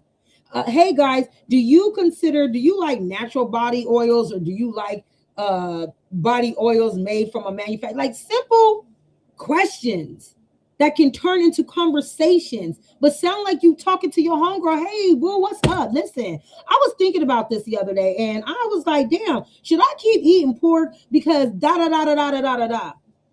Start those conversations. Start the conversation with a question so you can get engagement. That's what Threads is all about. Threads is about a conversation. It is the round table. Is where you guys get to talk. It's where you get to talk. Posting, I would say 1 to 3 times a day. Short conversational, but 1 to 3 times a day. 1 in the morning, 1 in the afternoon, 1 in the night. And again, question, statement, how you been type thing, behind the scenes, something like that. You can post those real simple. Then reply daily. Threads rewards talkers, not just posters. Yes, Threads rewards. That key, I'm hoping y'all catch what I said there. Threads rewards talkers, not just posters. If you are engaging, you get monetized on Threads too, but not just through Threads, but the audience. The audience is the way that you begin to monetize with them. So remember, Threads gives rewards to those that talk, i.e., people like me, and not just posts. But make sure you're serving conversations. Make sure you're at the round table, not just sitting there as an extra body, but participating, being a part of. And that's by having those conversations. Now, ask yourself these two questions. If your brand could talk at a dinner table, what would it sound like? I feel like that. I want y'all to write that down. I want you to think about it throughout this week. If your brand can actually talk at a table, what would it sound like? What would your brand sound like? What would your brand say? Write that down and really think about it. You may not want to, but you need to do some homework because you need to make sure your brand has a voice. Next question. What are 3 opinions you have in your niche that you've been scared to say out loud? You might be in a niche.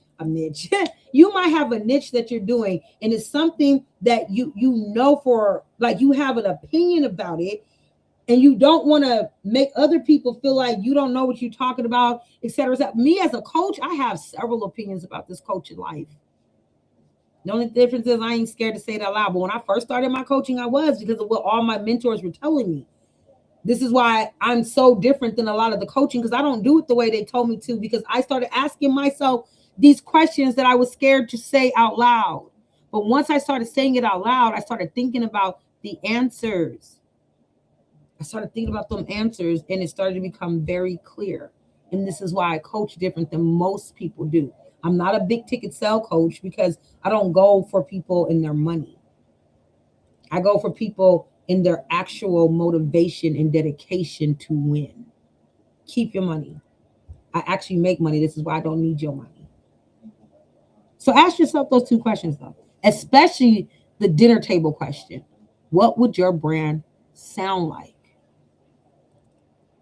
Now, we're getting down to the last 2 so we can get done here, child.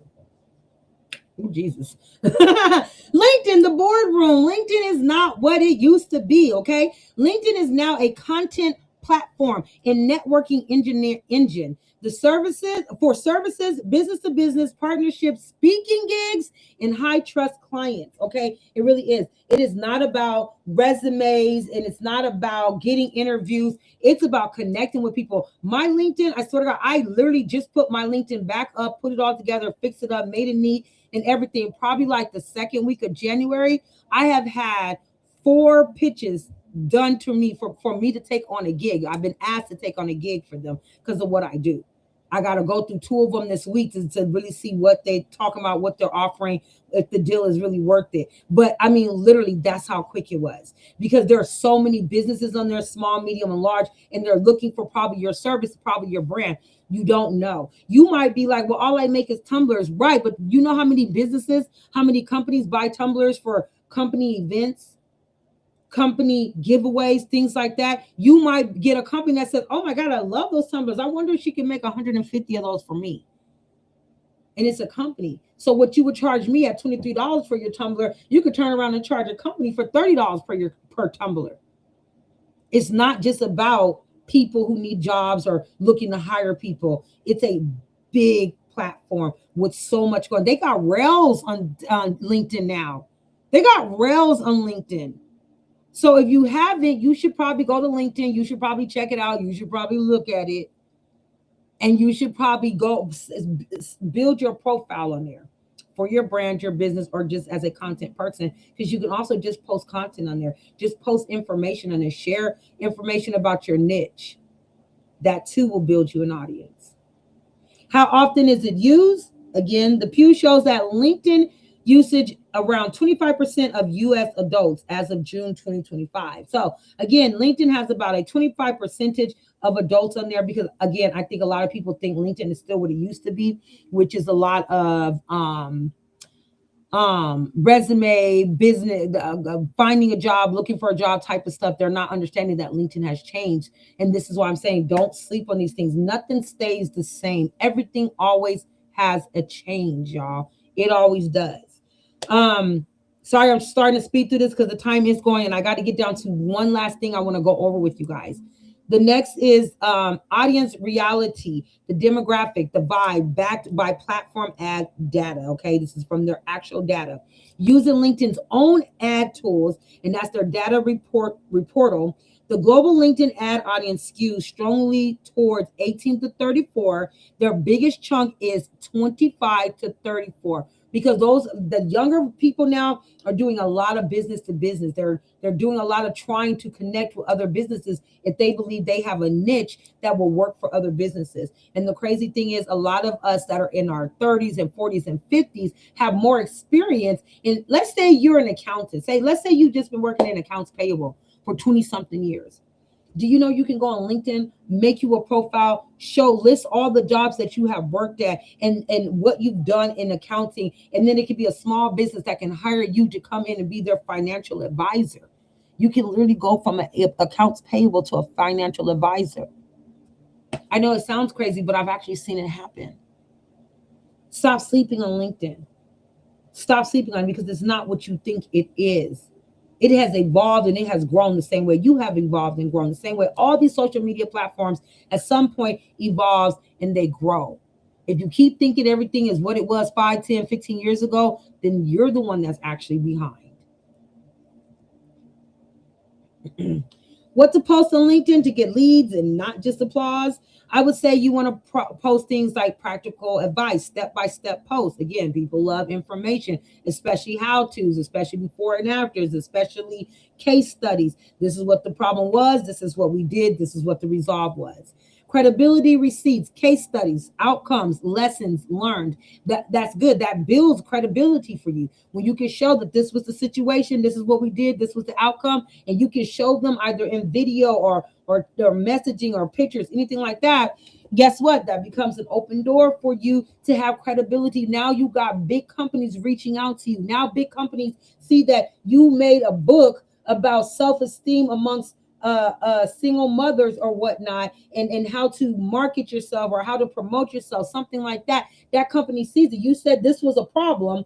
This is what I did. I made this book, and this is what's been the results of that book. Guess what? Now these companies want to deal with you. That's awesome. We need that. I wonder if she can make a book or ebook or a program for our team so we can have management support. We can get the momentum up on our departments. The little things that you know can turn into massive big things. It's about how you apply yourself. You know, that same thing we tell our kids.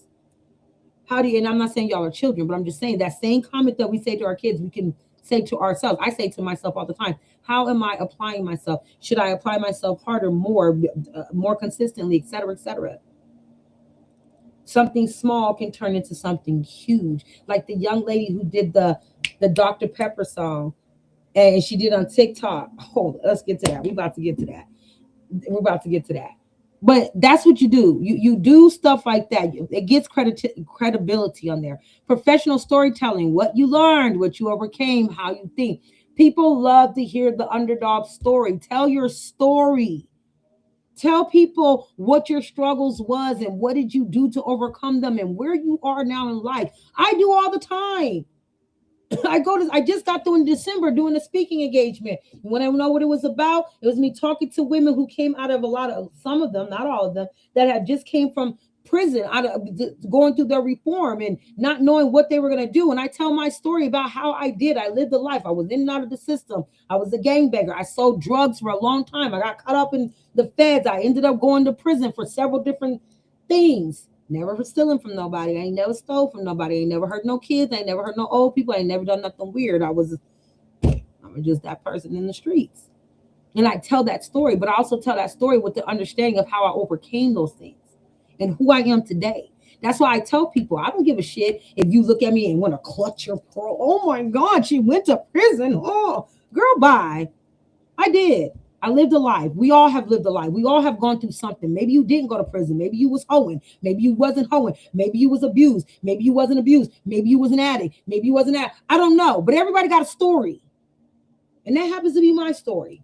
But the point of my story is what I did to overcome it and who I am today. People love that. My background record, I should not be having the type of contracts that I get. I work with multi-million-dollar companies. I spend 3 hours in a day monitoring and moving money. I work in finances. The fact that I'm a brand consultant and business consultant is crazy because what I do, what I have done for years, is I work in the finance area, and I don't work for no small shit. I take and I monitor and manage multi-million-dollar accounts that maybe I shouldn't. Actually, yeah, I should, because I'm not a bad person. I wouldn't steal from nobody. I don't do that. I never stole from nobody. But I do. But if they were to be concerned about my background, they would be like, oh, but my background ain't been a secret. I tell it.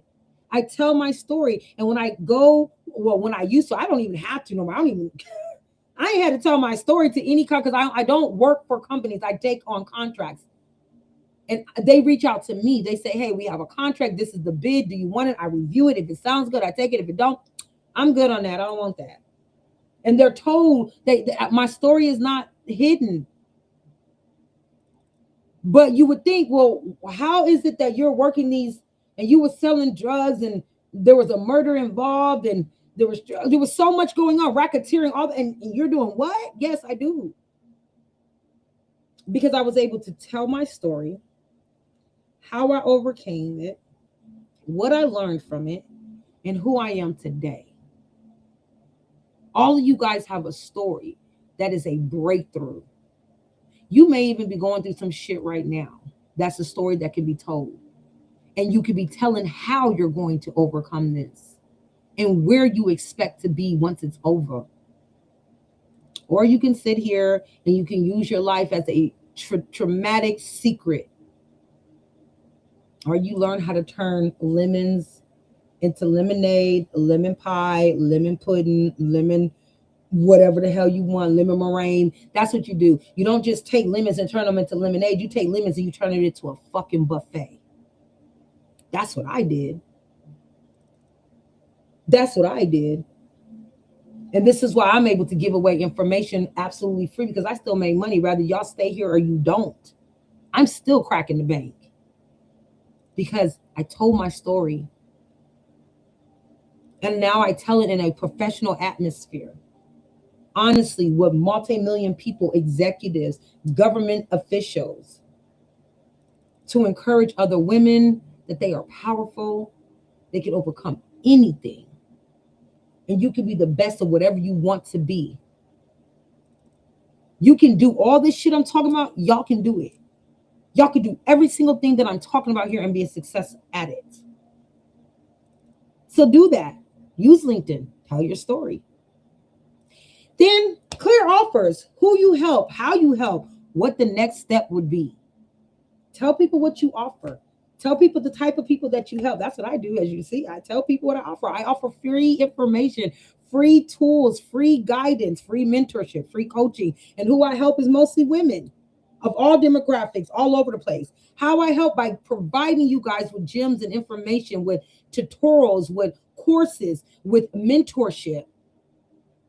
And the next step in this is to see you blossom and grow so that we can get you to the next step, to not where you necessarily don't need me anymore, but when you do need me is more so as getting a think piece type of guidance and not needing me to hold your hand like we do in the beginning. Now we can let each other's hands go. I can say, all right, sis, you got it.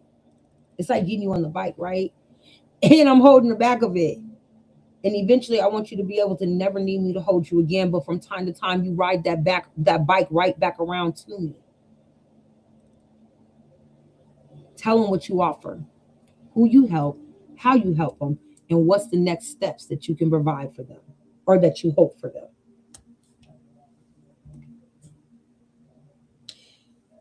Now, I put on here for the commenting part of this, okay? Because commenting is huge on LinkedIn, okay? So what you want to do is do like 10 to 15 thoughtful comments a day. If you can't do that many, because it might seem like, wow, that's a lot, coach. Again, if you're doing this challenge with me, I'm going to show you how you're going to do that in a flash. But it is important, and it can be simple things. It's comments. It's comments. It's rather something that you post or a comment that you make under somebody else's post. Say encouraging, Say empowering things, because LinkedIn is not about gossip and tea. None of that. Those are, it's a professional place. It's the boardroom.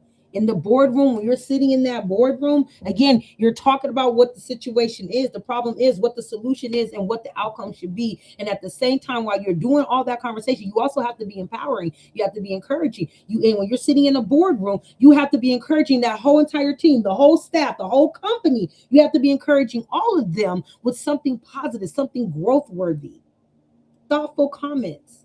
Again, those are the type of things that outperform a post every day. One thing I should have said with the Facebook thing is quotes are a big thing.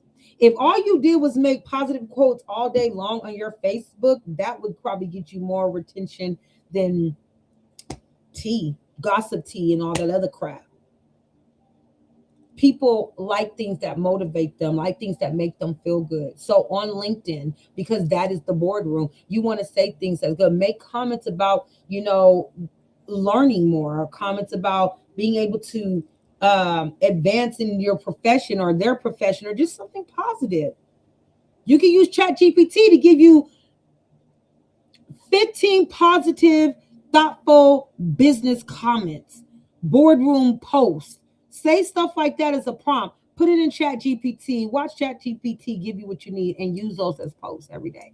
And not only have it give you the quote.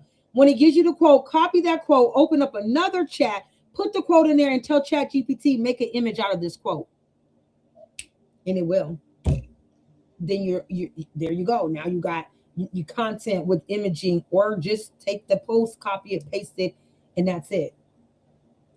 You should make 3 to 5 posts a week. 3 to 5 posts a week is not nothing, but it can be part of your storytelling. It can be showing a case study.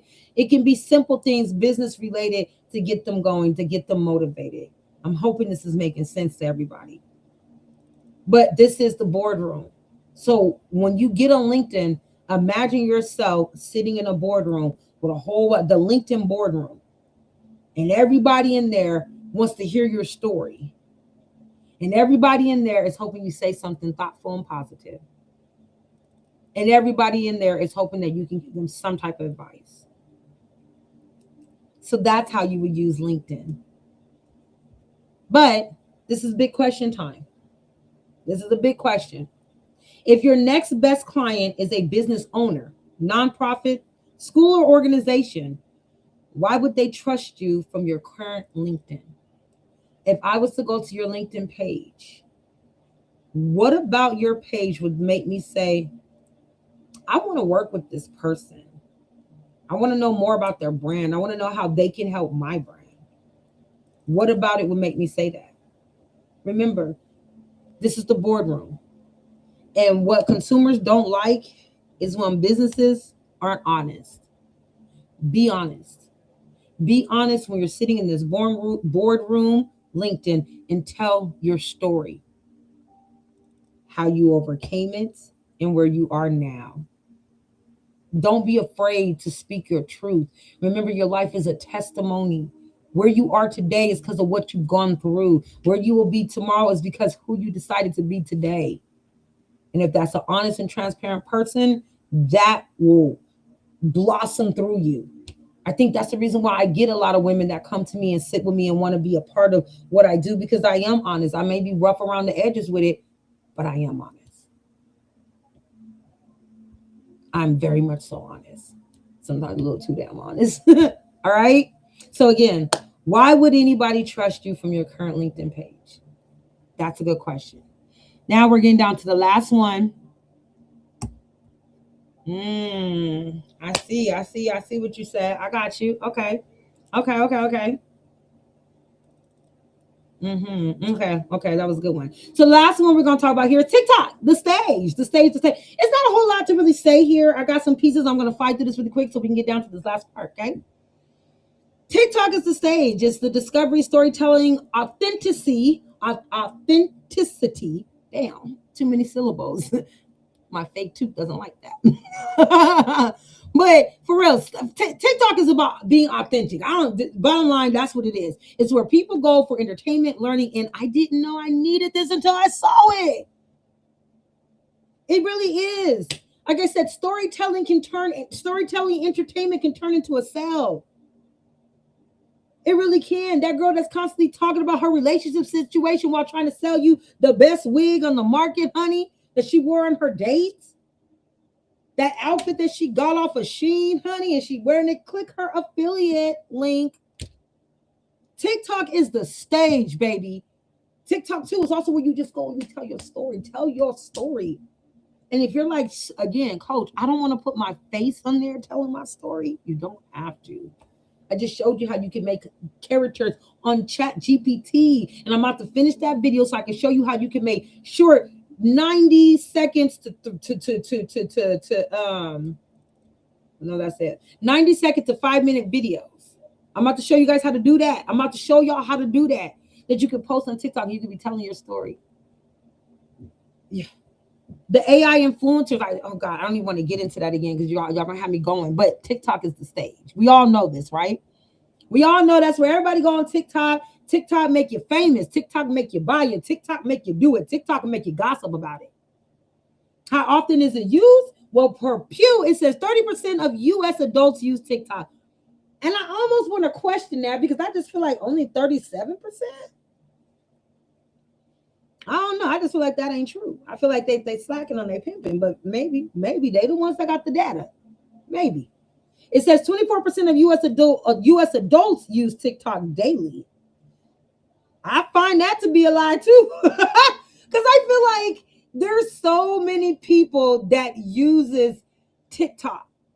There are so many people that use TikTok constantly, whether you're posting or you're just scrolling. You're just scrolling. Like for real. If you go on YouTube, you'll see a lot of content creators on YouTube using TikTok videos to react to them. And they'll be making those videos all day long. That means they've been on TikTok all day getting those video shorts. So in my opinion, I believe that it's more than 37% of adults and more than 24% of adults actually use TikTok. That to me just kind of seems a little awkward. 37% of U.S. adults use TikTok. 37% of U.S. adults use TikTok daily. Yeah, I just feel like more adults use TikTok daily. I put this together. This is me reading that stuff, and I typed it up and put it together. But maybe at the time it seemed like it made sense, but I don't feel like it did. But the point is, I know TikTok is used. We all know TikTok is used a lot. Actually, no, I take that back. I remember now why I kept this information here, because I did say this was information from the end of 2026. And I'm going to explain to you why that may be true. Now I remember the conversation I had that made me be like, okay. So now number 3, age split is dramatic. 63% is 18 to 29. I could believe that. Versus the 12% that's 65 plus. I can also believe that. I definitely do believe older people are on here, but not as much. Okay, not as much. They're not on TikTok like that. They is not out there trying to do the latest trends, and they're not even scrolling through it, because a lot of that shit that comes up ain't gonna be something the 65 plus year old care about. It's not. They on Facebook. Okay, so I do believe that, but let me tell you why. Well, hold on. Let me read this part here. The time spent, attention. This is a fact, right? Industry analysis estimate U.S. adults spend 52 minutes a day on TikTok. 2025 estimate cited by Backlinko from eMarketer. Okay, so it's a new data source that I have found, and that's the information they have in there. And this is why this was matching what I said on them too. And I was just thinking it there because I think when I first saw it, I was questioning it then, like, that don't sound right, but I remember why. So as you guys all know, TikTok is no longer on, well, is now, I don't want to say it's not owned, because when I look up the information, it still says like it's still owned by the Chinese creator of TikTok, but there's a lot of American investors in it now, like big investors. And then I also read that they actually bought it now. Several investors, Mark Zuckerberg, the alien, being one of them, actually they all bought a TikTok together, which is kind of weird, because I'm like, well, then so y'all all own shares, more shares for that. And so the reason why I believe this is true is because more people are not on it, because no offense, United States of America, YouTube, you might want to cut my live. I don't know, but United States of America,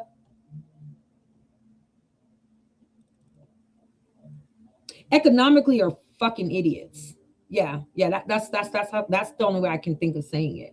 They are. See, we have this habit, or they, not we, because my black ass know better than what they doing. We have this habit of destroying the good things that we have. It's not just this administration. It's been a lot of different administration. It's been a lot of different politics. It's been a lot of different things that's happened. And we are good at destroying good things that we have. So for instance, with TikTok, a lot of people are falling off of it because you'll notice a lot of people saying that they're not making as much money anymore. It's not as active. And a lot of stuff is being censored. Because now we have US investors that have jumped into this, rich people who want to control the narrative.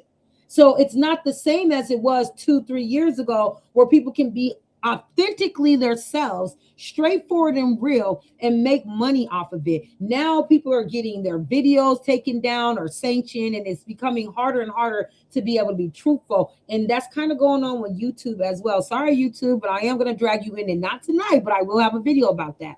But YouTube is going to say it's like our freedom of creativity, our freedom of thought, our freedom of speech is being tainted. So when I seen that at first, I was kind of confused, but then I got to doing some research and looking, and I was like, oh yeah, that's right. That's because it's not necessarily being ran by the same people only. It's being ran by a bunch of other people that want to control the narrative. So it may be less adults using it. It may be less usage per week, because I remember doing something on TikTok before and getting the statistics, and it was like over 60% of daily use. Now to be 24%, that's a major drop. But I think that's also too because a lot of people are not finding the need to use TikTok if it's not giving back what they want. But if nothing else, if you don't get monetized by TikTok, it still has the audience. And that matters. And that matters because TikTok will still make them buy it. TikTok will still make them do it. TikTok will still make them gossip about it. TikTok will still make people tick and talk. So you should have it, and you should be utilizing it. And the strategies that you should use for TikTok is hooks. The first part is hooks, 1 to 2 second hooks. These nice hooks that get them. It's like a quick saying, a quick piece of a song with an image, a picture. It's a hook. A hook always gets, a good hook in a song. Oh, now that's interesting. That ByteDance now only owns 19% of the US version. Yeah, okay, no, yeah, that's not interesting. Well, it is interesting. But yeah, I heard something like that. Like the investors bought most of TikTok. And again, they're making it not fun because that's what the United States of America do. They like to make shit not fun. They do. They like chaos. They love chaos. Probably why we always in everybody's goddamn business. But they love chaos. And America knows how to destroy itself. And that's the truth. This is why I let me hurry and get through this. Let me get through this because there is something I have to let y'all know about. So hooks are important. So those 1-2 second hooks, those are usually like 15-second videos. Make those simple things. It could just be a simple quote. It could be one of those simple little, like I said, you hear a song that's good and that hook is what gets you. You may not know none of the other lyrics in the song, but when that hook verse come up, you singing that over and over and over. That's how I am with Glorilla. I don't know half the shit she's saying in her song, but when her hook comes, hey, I don't know anything else she said in that damn song. I don't know what them young people talking about. But them hooks always get them. Hooks get anything. They're like jingles. That's what I was saying. The young lady who did the Dr. Pepper thing, she has already been making herself known on TikTok because she always makes a jingle or a post about music and stuff like that. Very talented young lady. And she did the Dr. Pepper thing, Dr. Pepper tastes so good or it's always good. I can't remember it, child. I can't remember it, but I'm pretty sure y'all seen it. And then everybody was tagging it like Dr. Pepper. Y'all better use this song. It's so good. It's so catchy because it was a hook. And next thing you know, you had so many people redoing that verse that she sung with no music or anything. And one cat put music to it. Somebody else used it or something. It went crazy. It went crazy in 24 hours to where I felt Dr. Pepper felt pressure. They would have stole it from the girl if it wasn't for all eyes being on it. I think they would have stolen it from that baby. But they ended up using the jingle in a Super Bowl commercial. And if I'm correct, she got paid. And she should. But that's what they did. They ended up using it, but it was a great hook that people got into. And it went everywhere. So them hooks, they matter. Storytelling, like I said, people love stories. Sit on there and tell stories. Shit, you can make up stories on TikTok. If it's interesting, oh, they will get into it with you. There's so many people that just be making up dumbass stories on TikTok, but it'd be good. It'll get you in there. You like, what? And it may or may not. Remember the thing that was going for a while was kind of weird and sick amongst these young kids. They would tell these stories. No, that was what I didn't like. It was something where it was like an abuse story, but it wasn't true. And it was like weird. They would sit there and they would do like a minute worth of telling the story of abuse that never really happened. Then it would cut off and people would be frantic about what happened and this and that. That was actually really weird. I don't like that. But the bottom line is you can tell stories on there. People love stories. It allows them to have stories, and you don't have to use yourself. You can take your AI influencer and just the pictures or lip syncing. There's a lot of things you can do and use them to tell your stories. You definitely can get audience with that. Okay. You may not make money on TikTok, but you'll build that audience too. Eventually, if they love what you do, you can redirect them to the spaces where you can make money with them. And then the raw but clear visuals. It doesn't have to be perfect, but understandable. I keep saying this over and over and over. Stop focusing on trying to be perfect. I notice a lot of people trying to be perfect with their storytelling, with their products, with all these different things. Stop trying to be perfect with your stuff. Because the more you say, well, I'm not going to put it out until I get it perfectly right, the more you keep procrastinating and losing out. Stop procrastinating. Stop losing out. Stop waiting so long. Stop wasting your time, my time, everybody's time. If you got to wait until shit is perfect, please hang it up and go someplace else. Do something else. That's ridiculous. It does not have to be perfect, no matter what it is. But it needs to be understandable. It needs to be usable, and it needs to be resolvable, something that you can use to resolve. That's what it needs to be. It doesn't have to be perfect, but it has to be something that is understandable. Okay? Make sure when you're giving these visuals, you are being honest and authentic, even if you're using AI. Even if you're making up a story. I know you're like, wait, how is the making up story authentic? Well, it can still be authentic because you could take a situation in your life and add to it, take from it, whatever, and make it into a story. And it's still authentic, crazy as it may sound, because it's coming from a real place. And the work and the passion you put into putting it out there is what makes it authentic. When you watch a good actor such as Denzel Washington or Wesley Snipes, I just watched all the Blades last night. When you watch those type of movies, you know damn well Wesley Snipes ain't no damn vampire. But guess what? He played that role so good. It's authentic as hell to me. He looked good in that leather. When I was younger and I saw that, I was like, ew, Denzel Washington, no. But I love the fact that Wesley Snipes. I was like, no, but I love the fact that he's a vampire. Now I'm like, he was looking good in them tight ass chappy pants. Yeah. Because he was giving authentic performance. Sinners, the movie Sinners, Michael B. Jordan. That man played two roles. And it seemed so authentic. It seemed so real that those were two different people. And it was one man who wore this thing on his neck while playing two different roles, two different personalities, two different attitudes, two same look, a little different. They even gave it a little different. And it was so realistic because it felt so authentic, but it was just a story. That's what I mean when I say even a story can be authentic. How do you craft it? Your crafting is what matters, not necessarily it being perfect.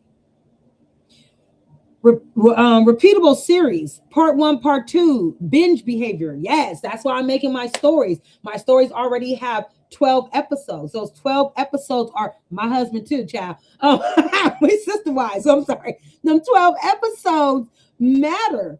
Okay, 12. My 12 episodes matter, and they're all short pieces. That what I showed you there. That's the second part.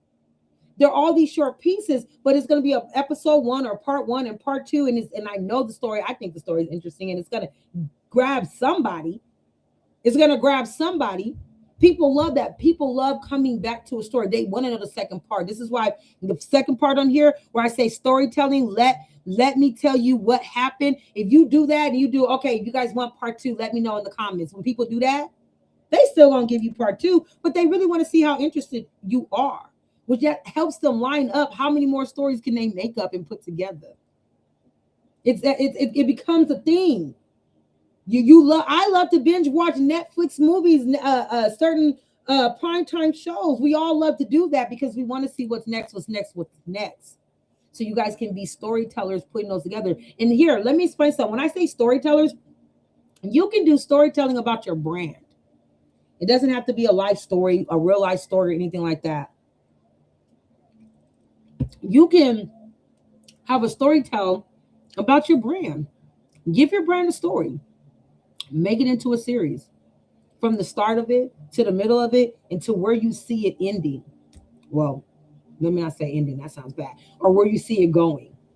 Turn your brand into a story. It's very plausible. But those series, people love that because it gives them a reason to follow you because they want to come back to episode 2, 3, 4, 5, 6, 7, 8. So give that to them. They love that. The posting rhythm that I have seen a lot of people state that is recommended, and I kind of broke it down a little bit different because some of the posting, I was like, God damn, you would never go to sleep if you're posting like that. But 4 to 7 videos a week. More reps equal more data, faster learning, okay?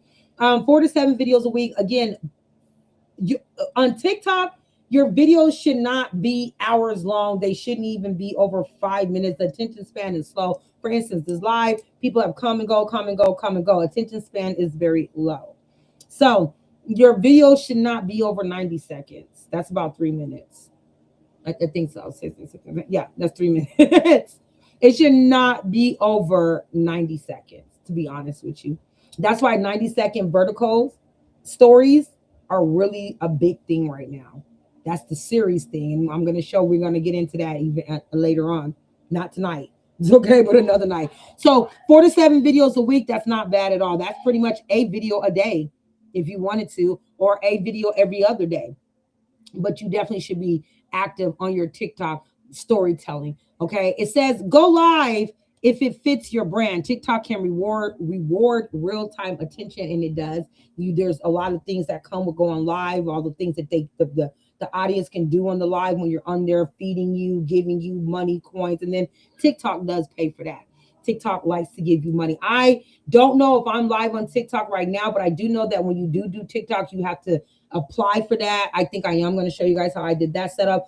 I'm supposed to be live, but I'm going to be honest with you. Every time I seem to try to go live, I don't see where I'm going live at. So I do have to figure out how to do TikTok live desktop wise. On my phone, I know I can go in here and go live on my phone. I've been able to do that for a while. But I've been trying to do it on the desktop because it's just like, it's easier, right?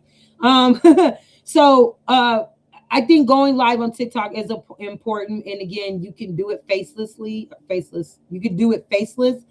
There are different steps to that on doing so with TikTok live, but on the desktop, I can't tell you guys how yet because I don't think it's doing it live from here. But on your phone, you can. And if you do it on your phone, you would do it where you would screen share your phone and maybe have a video available and ready to go ahead and stream live while you're on TikTok if you don't want to show yourself. That's one of the ways. But I would say do a TikTok live at least once a week for no more, once again, than 30 minutes at minimum, okay? Because it does become rewarding and it is a way to build your audience, guys, okay? It's another way. But remember, that's the stage. So if you're a performer, it's perfect for you. But if you're more like, I'm just a director or a producer in the back, cool. So how about you direct or write a story and use TikTok to broadcast it? It is the stage. It is literally the Broadway stage of social media. Utilize it. Stop sleeping on it. Now, these questions that you should ask yourselves is, are you trying to look for perfect or trying to be remembered? Like I said, you don't have to be perfect. You don't. It's going to be more so about the authenticity about what you're crafting. That's what's going to matter the most. So I think it's one of the ladies in our group, I see that she posts all the time. And I've been planning on hitting her up because my thing is, I see what she posts, amazing stuff, but I keep thinking like you're getting some traction, but you're not getting enough traction because you're posting these things. I think she needs to add more to it. Stay in the same concept, but add more to it so that when you're posting stories, because she's doing great with being consistent. I see her posting damn near 2 times a day, but I don't see her numbers growing because it's not really attracting enough. And that's important because it's not about making these perfect models and these perfect images and making the videos looking cool. It's about the authenticity. It's about what you're crafting, and is it appealing to your audience? Is it capturing them? Do you got the hook?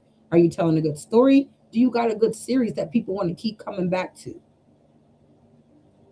And then it's, what's the number one misconception people have about your niche that you could correct in 30 seconds? If you got a niche and you know that people have a negative view about that perception of it, how could you correct it? How could you correct it? Meaning, how could you go on TikTok and say, yo, I am a website builder, and people think that getting a website builder costs thousands of dollars, but I'm gonna show you how it's easy, and you could be doing that on TikTok. Show them a quick thing. That's the that's the complaint, the statement, and then you're showing how it's unfactual and where the actual truth is in it. You're taking away that misconception by saying, hey, I build websites, right? And people think it costs thousands of dollars or whatnot to do so, but it doesn't. And while you're saying it doesn't, you're promoting your branding, your business. And then you could be sitting there showing them how you created a website. Maybe you did it off of Wix. Maybe you did it off of Canva. Maybe you did it off of GoDaddy, but you show them really quick. And then at the end, you let it be known what the pricing is to go ahead and take away that misconception that getting your website built costs thousands of dollars or takes thousands of hours or whatever it is that you're showing them. Take away the misconception. Show them how you can fix that misconception within 30 seconds. That's a quick, easy reel or video.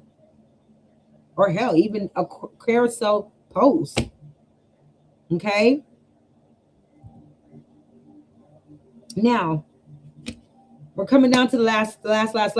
Cross-platform posting. Create once, adapt 5 ways. Use one core idea and translate it. One topic example. This is just an example. 3 ways to monetize your AI designs this month. Go to TikTok, make a 30 to 45 second story plus hook and quick step videos.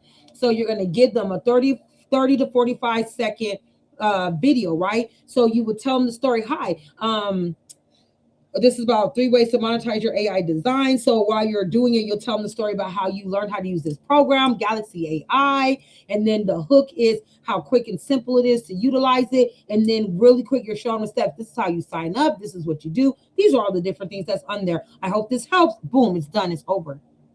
Then you go to your IG Reels, same concept, more aesthetics, captions, product visuals. So it's the same thing. On this one, it might be longer than 30 to 45 seconds. It might be 1.5 minutes to 2 minutes. But then you would do the same thing. You would talk about, using your AI design, showing where you go to create it. Leonardo, you made this design, which is giving the aesthetics to what you put in there. Your captions, make sure in your captions, you're letting them know what this reel is about in those captions. And then your product visual is them then seeing what the AI design looks like. And what else did you use it in? Did you use that AI design to put it on a journal? Did you use it to put it on a cup? Did you use it to put it on a post so that you can have a pretty quote? That's how you can do that. Also, the IG carousel, step-by-step breakdown. That's those individual images, pictures, and or information, typed up text, where you go ahead and you tell them, and every time they swipe through and they see step 1, go to Galaxy AI. Step 2, you use image generator. Step 3, download it. Like, you could do all those steps, and it's a carousel. Guess what? Again, they might save it and come back to it later. Then on Threads, state of opinion. 3 ways to monetize your AI designs this month. Here's an opinion. Say, hey guys, I've been using social media to monetize my AI designs and to make money on Facebook and IG. Are you guys doing the same thing? Is AI design in or is it out? That's a question. Start the conversation. Okay. This right here, I put most creators are leaving money on the table because they're not using AI designs for quotes and for building their audience. You can say stuff like that, and then ask them, how are you using your AI design work? You give them a statement or opinion, and then you ask a question so you can get the conversation. Then, of course, you got your Facebook profile or page. This is a deeper explanation with connection. Ask for the people to share their niche and their stories. Hey guys, I've been using my AI designs to monetize in 3 different ways. Do you use AI? Ask the question, and then ask them, what got you started? What type of AI art do you make within your niche? Stuff like that. Sorry, I had a bunch of questions in my head, so they're kind of like coming all together, but you get the gist of it. Like it's one thing. It's one thing, but you're posting them different kind of ways. I mean, at least with Facebook and Threads, a little similar because it's about conversation still, connecting. It's still about connecting, but you're still taking that one concept and you're posting them different ways on these social medias. Okay. Then the last one is your LinkedIn, your case study style. Here's what worked, here's what didn't, and here's the framework. Here's what worked. I used these 3 social media accounts for my AI designs. Here's what didn't work. When I used videos on IG that I should have used on TikTok. And here's the framework. Here's the outcome. Show the statistics. Show how many followers you got. Show how many followers you lost. Show that information because that's your case study. That's letting people know that you're serious and that you're actually giving them data. You're actually giving them information that's authentic, is real, and you are becoming trustworthy. And again, that's one thing. That's just one topic that you posted 5 different places. No, I'm sorry. 1, 2, 3, 4, 5, 6 different ways, but IG twice. IG twice, from a reel to a carousel. Both of those are easy. You could take that same reel and break it down into a carousel. But one topic, 5 rooms. One topic, 5 rooms. Just post it differently because each room is different. This, by doing that, it helps you to be seen everywhere without jumping all over your phone 24/7 like a social media NPC. Like I said, Instagram sells a dream, Facebook builds the relationship, Threads help build the voice, LinkedIn builds your trust, and TikTok builds the discovery. Same brand, different rooms. You could be doing your exact same brand in each one. Okay, I'm gonna go back really quick. This is just an example, but with your brand, your service, your product, you can use those exact same steps for the one thing, the one post you have, breaking it down in those 5 different ways or 6 different ways if you do rails in carousels. It doesn't have to be that post. It could be your brand, it could be your product, it could be your service. Just take that one thing and then break them down those different ways so that they're seen differently in those different rooms, but it's the same topic. The person in IG ain't gonna know that. The person in TikTok ain't gonna know that. The person in Threads and Facebook and LinkedIn, they're not gonna know that it's the same topic in all of those.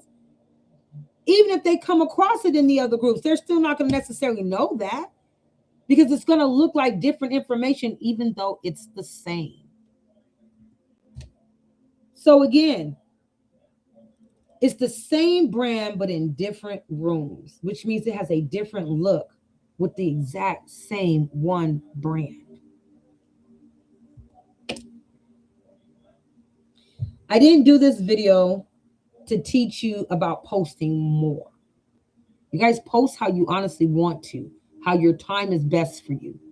I did this video to teach you to post with purpose. I know I started off by telling you guys to just go hurry up and make posts and stuff like that and do it daily. But like I said, when I thought about it, I was like, no, because what you post in IG is not what you would post in Threads. And what you post on TikTok is not what you would post necessarily on Facebook. Could you? Yeah. But the audience and how they utilize these spaces may not engage with you that exact way. So you have to make sure that you're using them the way they are set up to be used. As far as posting, post how you feel best. What works with your time? I gave you some suggestions there, and I'm going to drop a link. And I'm going to tell y'all in a minute in the YouTube community. to where it's a whole guideline on how to post, the days, the hours, the times, just like that. It's got things already set in there. You don't have to follow it, but for those that are going to be doing the 90-day challenge with me and will be in the chat, we're going to go off of that to see how it works, because what I want us to do is to discover where we are best winning. Where's your brand, your product, your content, your services actually picking up an audience, actually making a difference? Where are you starting to really monetize based on what you post? That's why we're doing this challenge in the 5 rooms. This is why I want you to do all 5 rooms, so you can find out where you're really working, where it really works. Because in the next 90 days, if you find out you only work best on TikTok or IG or Threads or Facebook over 90 days, then you may not go and post in all those other groups. You may stop and only focus on that one. Or you may find that you do good in 2 of them and not the other 3. So you may only focus on those 3.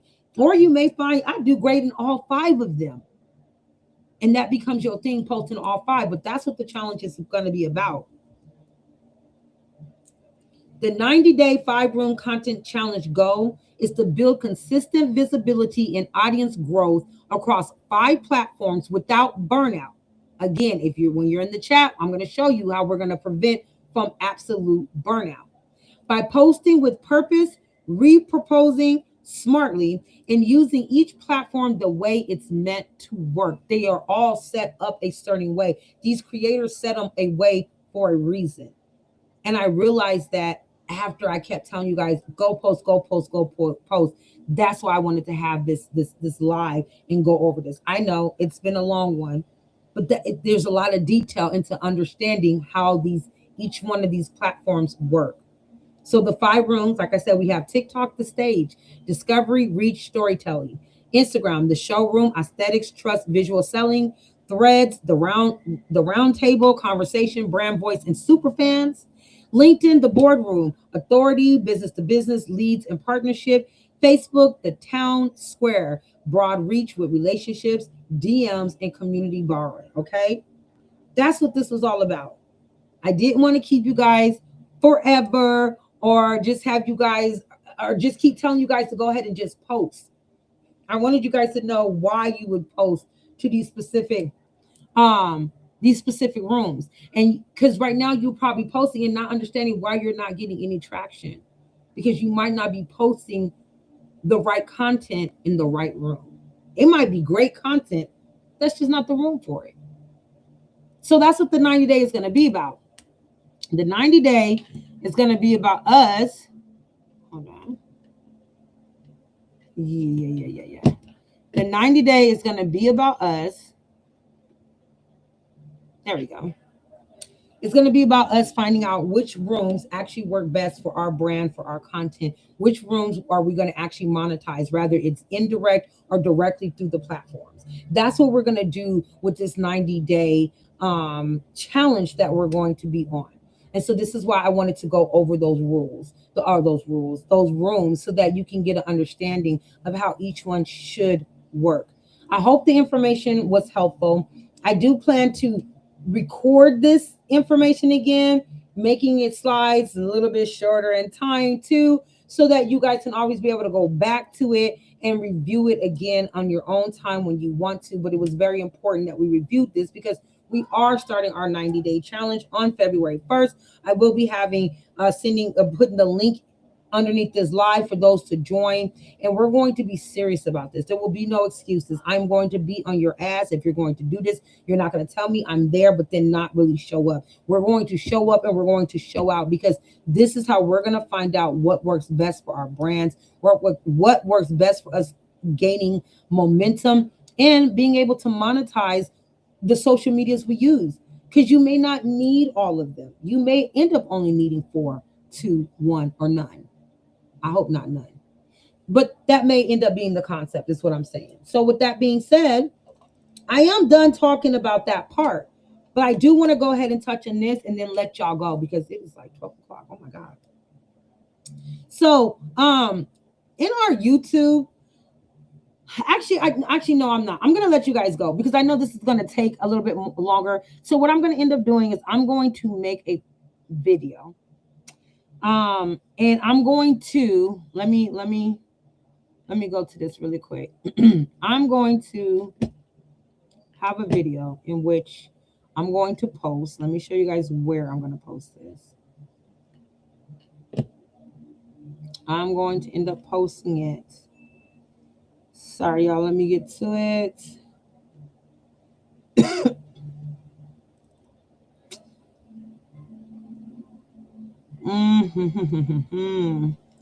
I'm going to end up posting it. Sorry, I got to go back to, is this it? Yeah, it is. Okay. So I am going to end up posting it in our YouTube. And what we have is a community in the Boss Baddie AI Motions YouTube channel. Okay. In here, I've been posting things in here. I just haven't really pushed our community on here, but I'm going to start posting more inside this community on YouTube.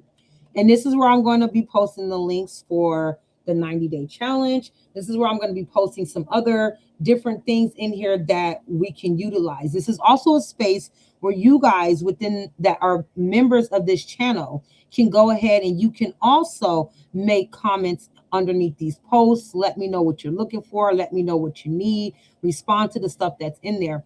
But I'm going to be utilizing this more because we need to utilize this space a lot more. And this is where I'm going to put stuff in there, polls, new engagement, things like that.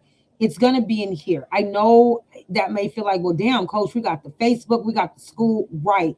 I am trying to actually consolidate all of that and find the space that's best for us to use for our community and for new people who don't know about me. And about what me and Felicia, I'm sorry, not just me and Felicia have to offer, because we have some things to offer and there's about to be some changes. Okay. So this is why I'm not going to hold you guys long, but I wanted you guys to see this.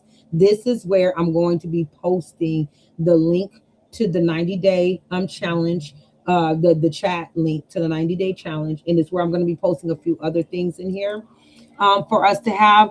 But there is going to be some changes, and these aren't bad changes or anything like that, but I do need to consolidate where we're at in all the spaces we are, and I need to make sure I'm able to reach people outside of our community. Okay, I do need us to really do that. So I'm going to make this video later and then I'm going to post it. I don't think I'm gonna post it in here. Maybe I am gonna post it in here. I might post it in the community. I'll let you guys know on my page and on our community groups. And I think it'll let you know if you are subscribed. It will let you know that there's a post in here too. But there are some details, some things that are changing, and I wanted to get to it. But we are already almost 4 hours in on this live, so I'm gonna let you guys go. And I'm going to make the video and post it. And I really hope you guys watch it. It'll probably be about 30-40 minutes long, but it's some things that you guys need to know because there are about to be some changes. Some may take it as a bad thing, and then some may take it as, okay, I get it. But I am trying to get us consolidated into one space. Those of you who have the Boss Baddie Influencer app and you guys are doing the beta testing for us, there also will be a chat for you as well. I'm going to put that in here as well.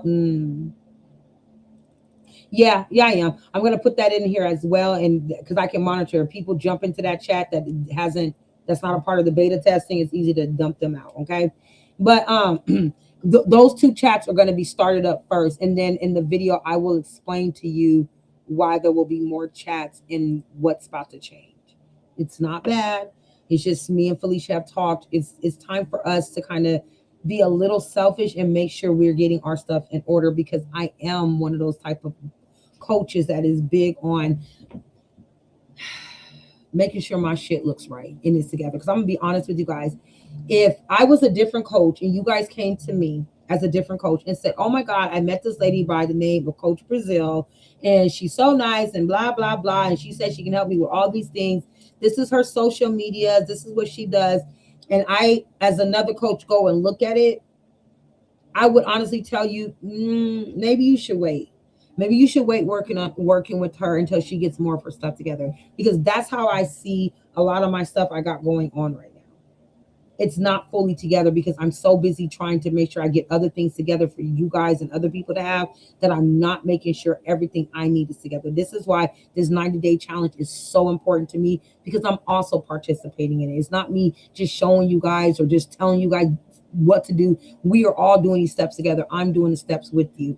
So again, I will do the video so I can go in more detail and explain some things, but just know I'm always going to be your coach for those of you that always want me to be your coach, and I will always be here. It's just going to be some changes, but I love y'all down. I'm proud of so many of you guys, and I want to continue to see you guys grow in what you guys do, and we're going to continue to grow here. We're going to continue to give information. We're going to continue to make sure that you guys have the gems to blossom and grow your brand, your business, and your confidence. Okay, because you guys are my boss baddies, whether you're new, whether you're old, whether you're hesitant on whether you want to be involved with the boss baddies or not. The bottom line is you guys are my bosses. Y'all are my boss baddies, and I'm absolutely proud of you guys. And I can't wait to see what the end of 2026 will look like for us, from us being consistent, dedicated, and making sure we stay in motion. All right, you guys, I'm going to go ahead and end that right there before I get to talking too much, because it is very late, to the point where my hair is starting to get frizzy, child. It's time to wrap it up, okay? Time to wrap it up. I'm done. I thank y'all so much for being here. I know there were some comments in this live. I will go through and answer some if there are. Hold on. Cultural. Oh, just the other thing I found I love about this thing. I didn't even know I can do that until the other day. I freaking love this streaming thing. So anyways, from Cultural Canvas, she says, thanks, Coach. I told you my tooth is acting up. She says, thanks, Coach. Useful and relevant info as always. I am up for the challenge since social media is my Achilles heel.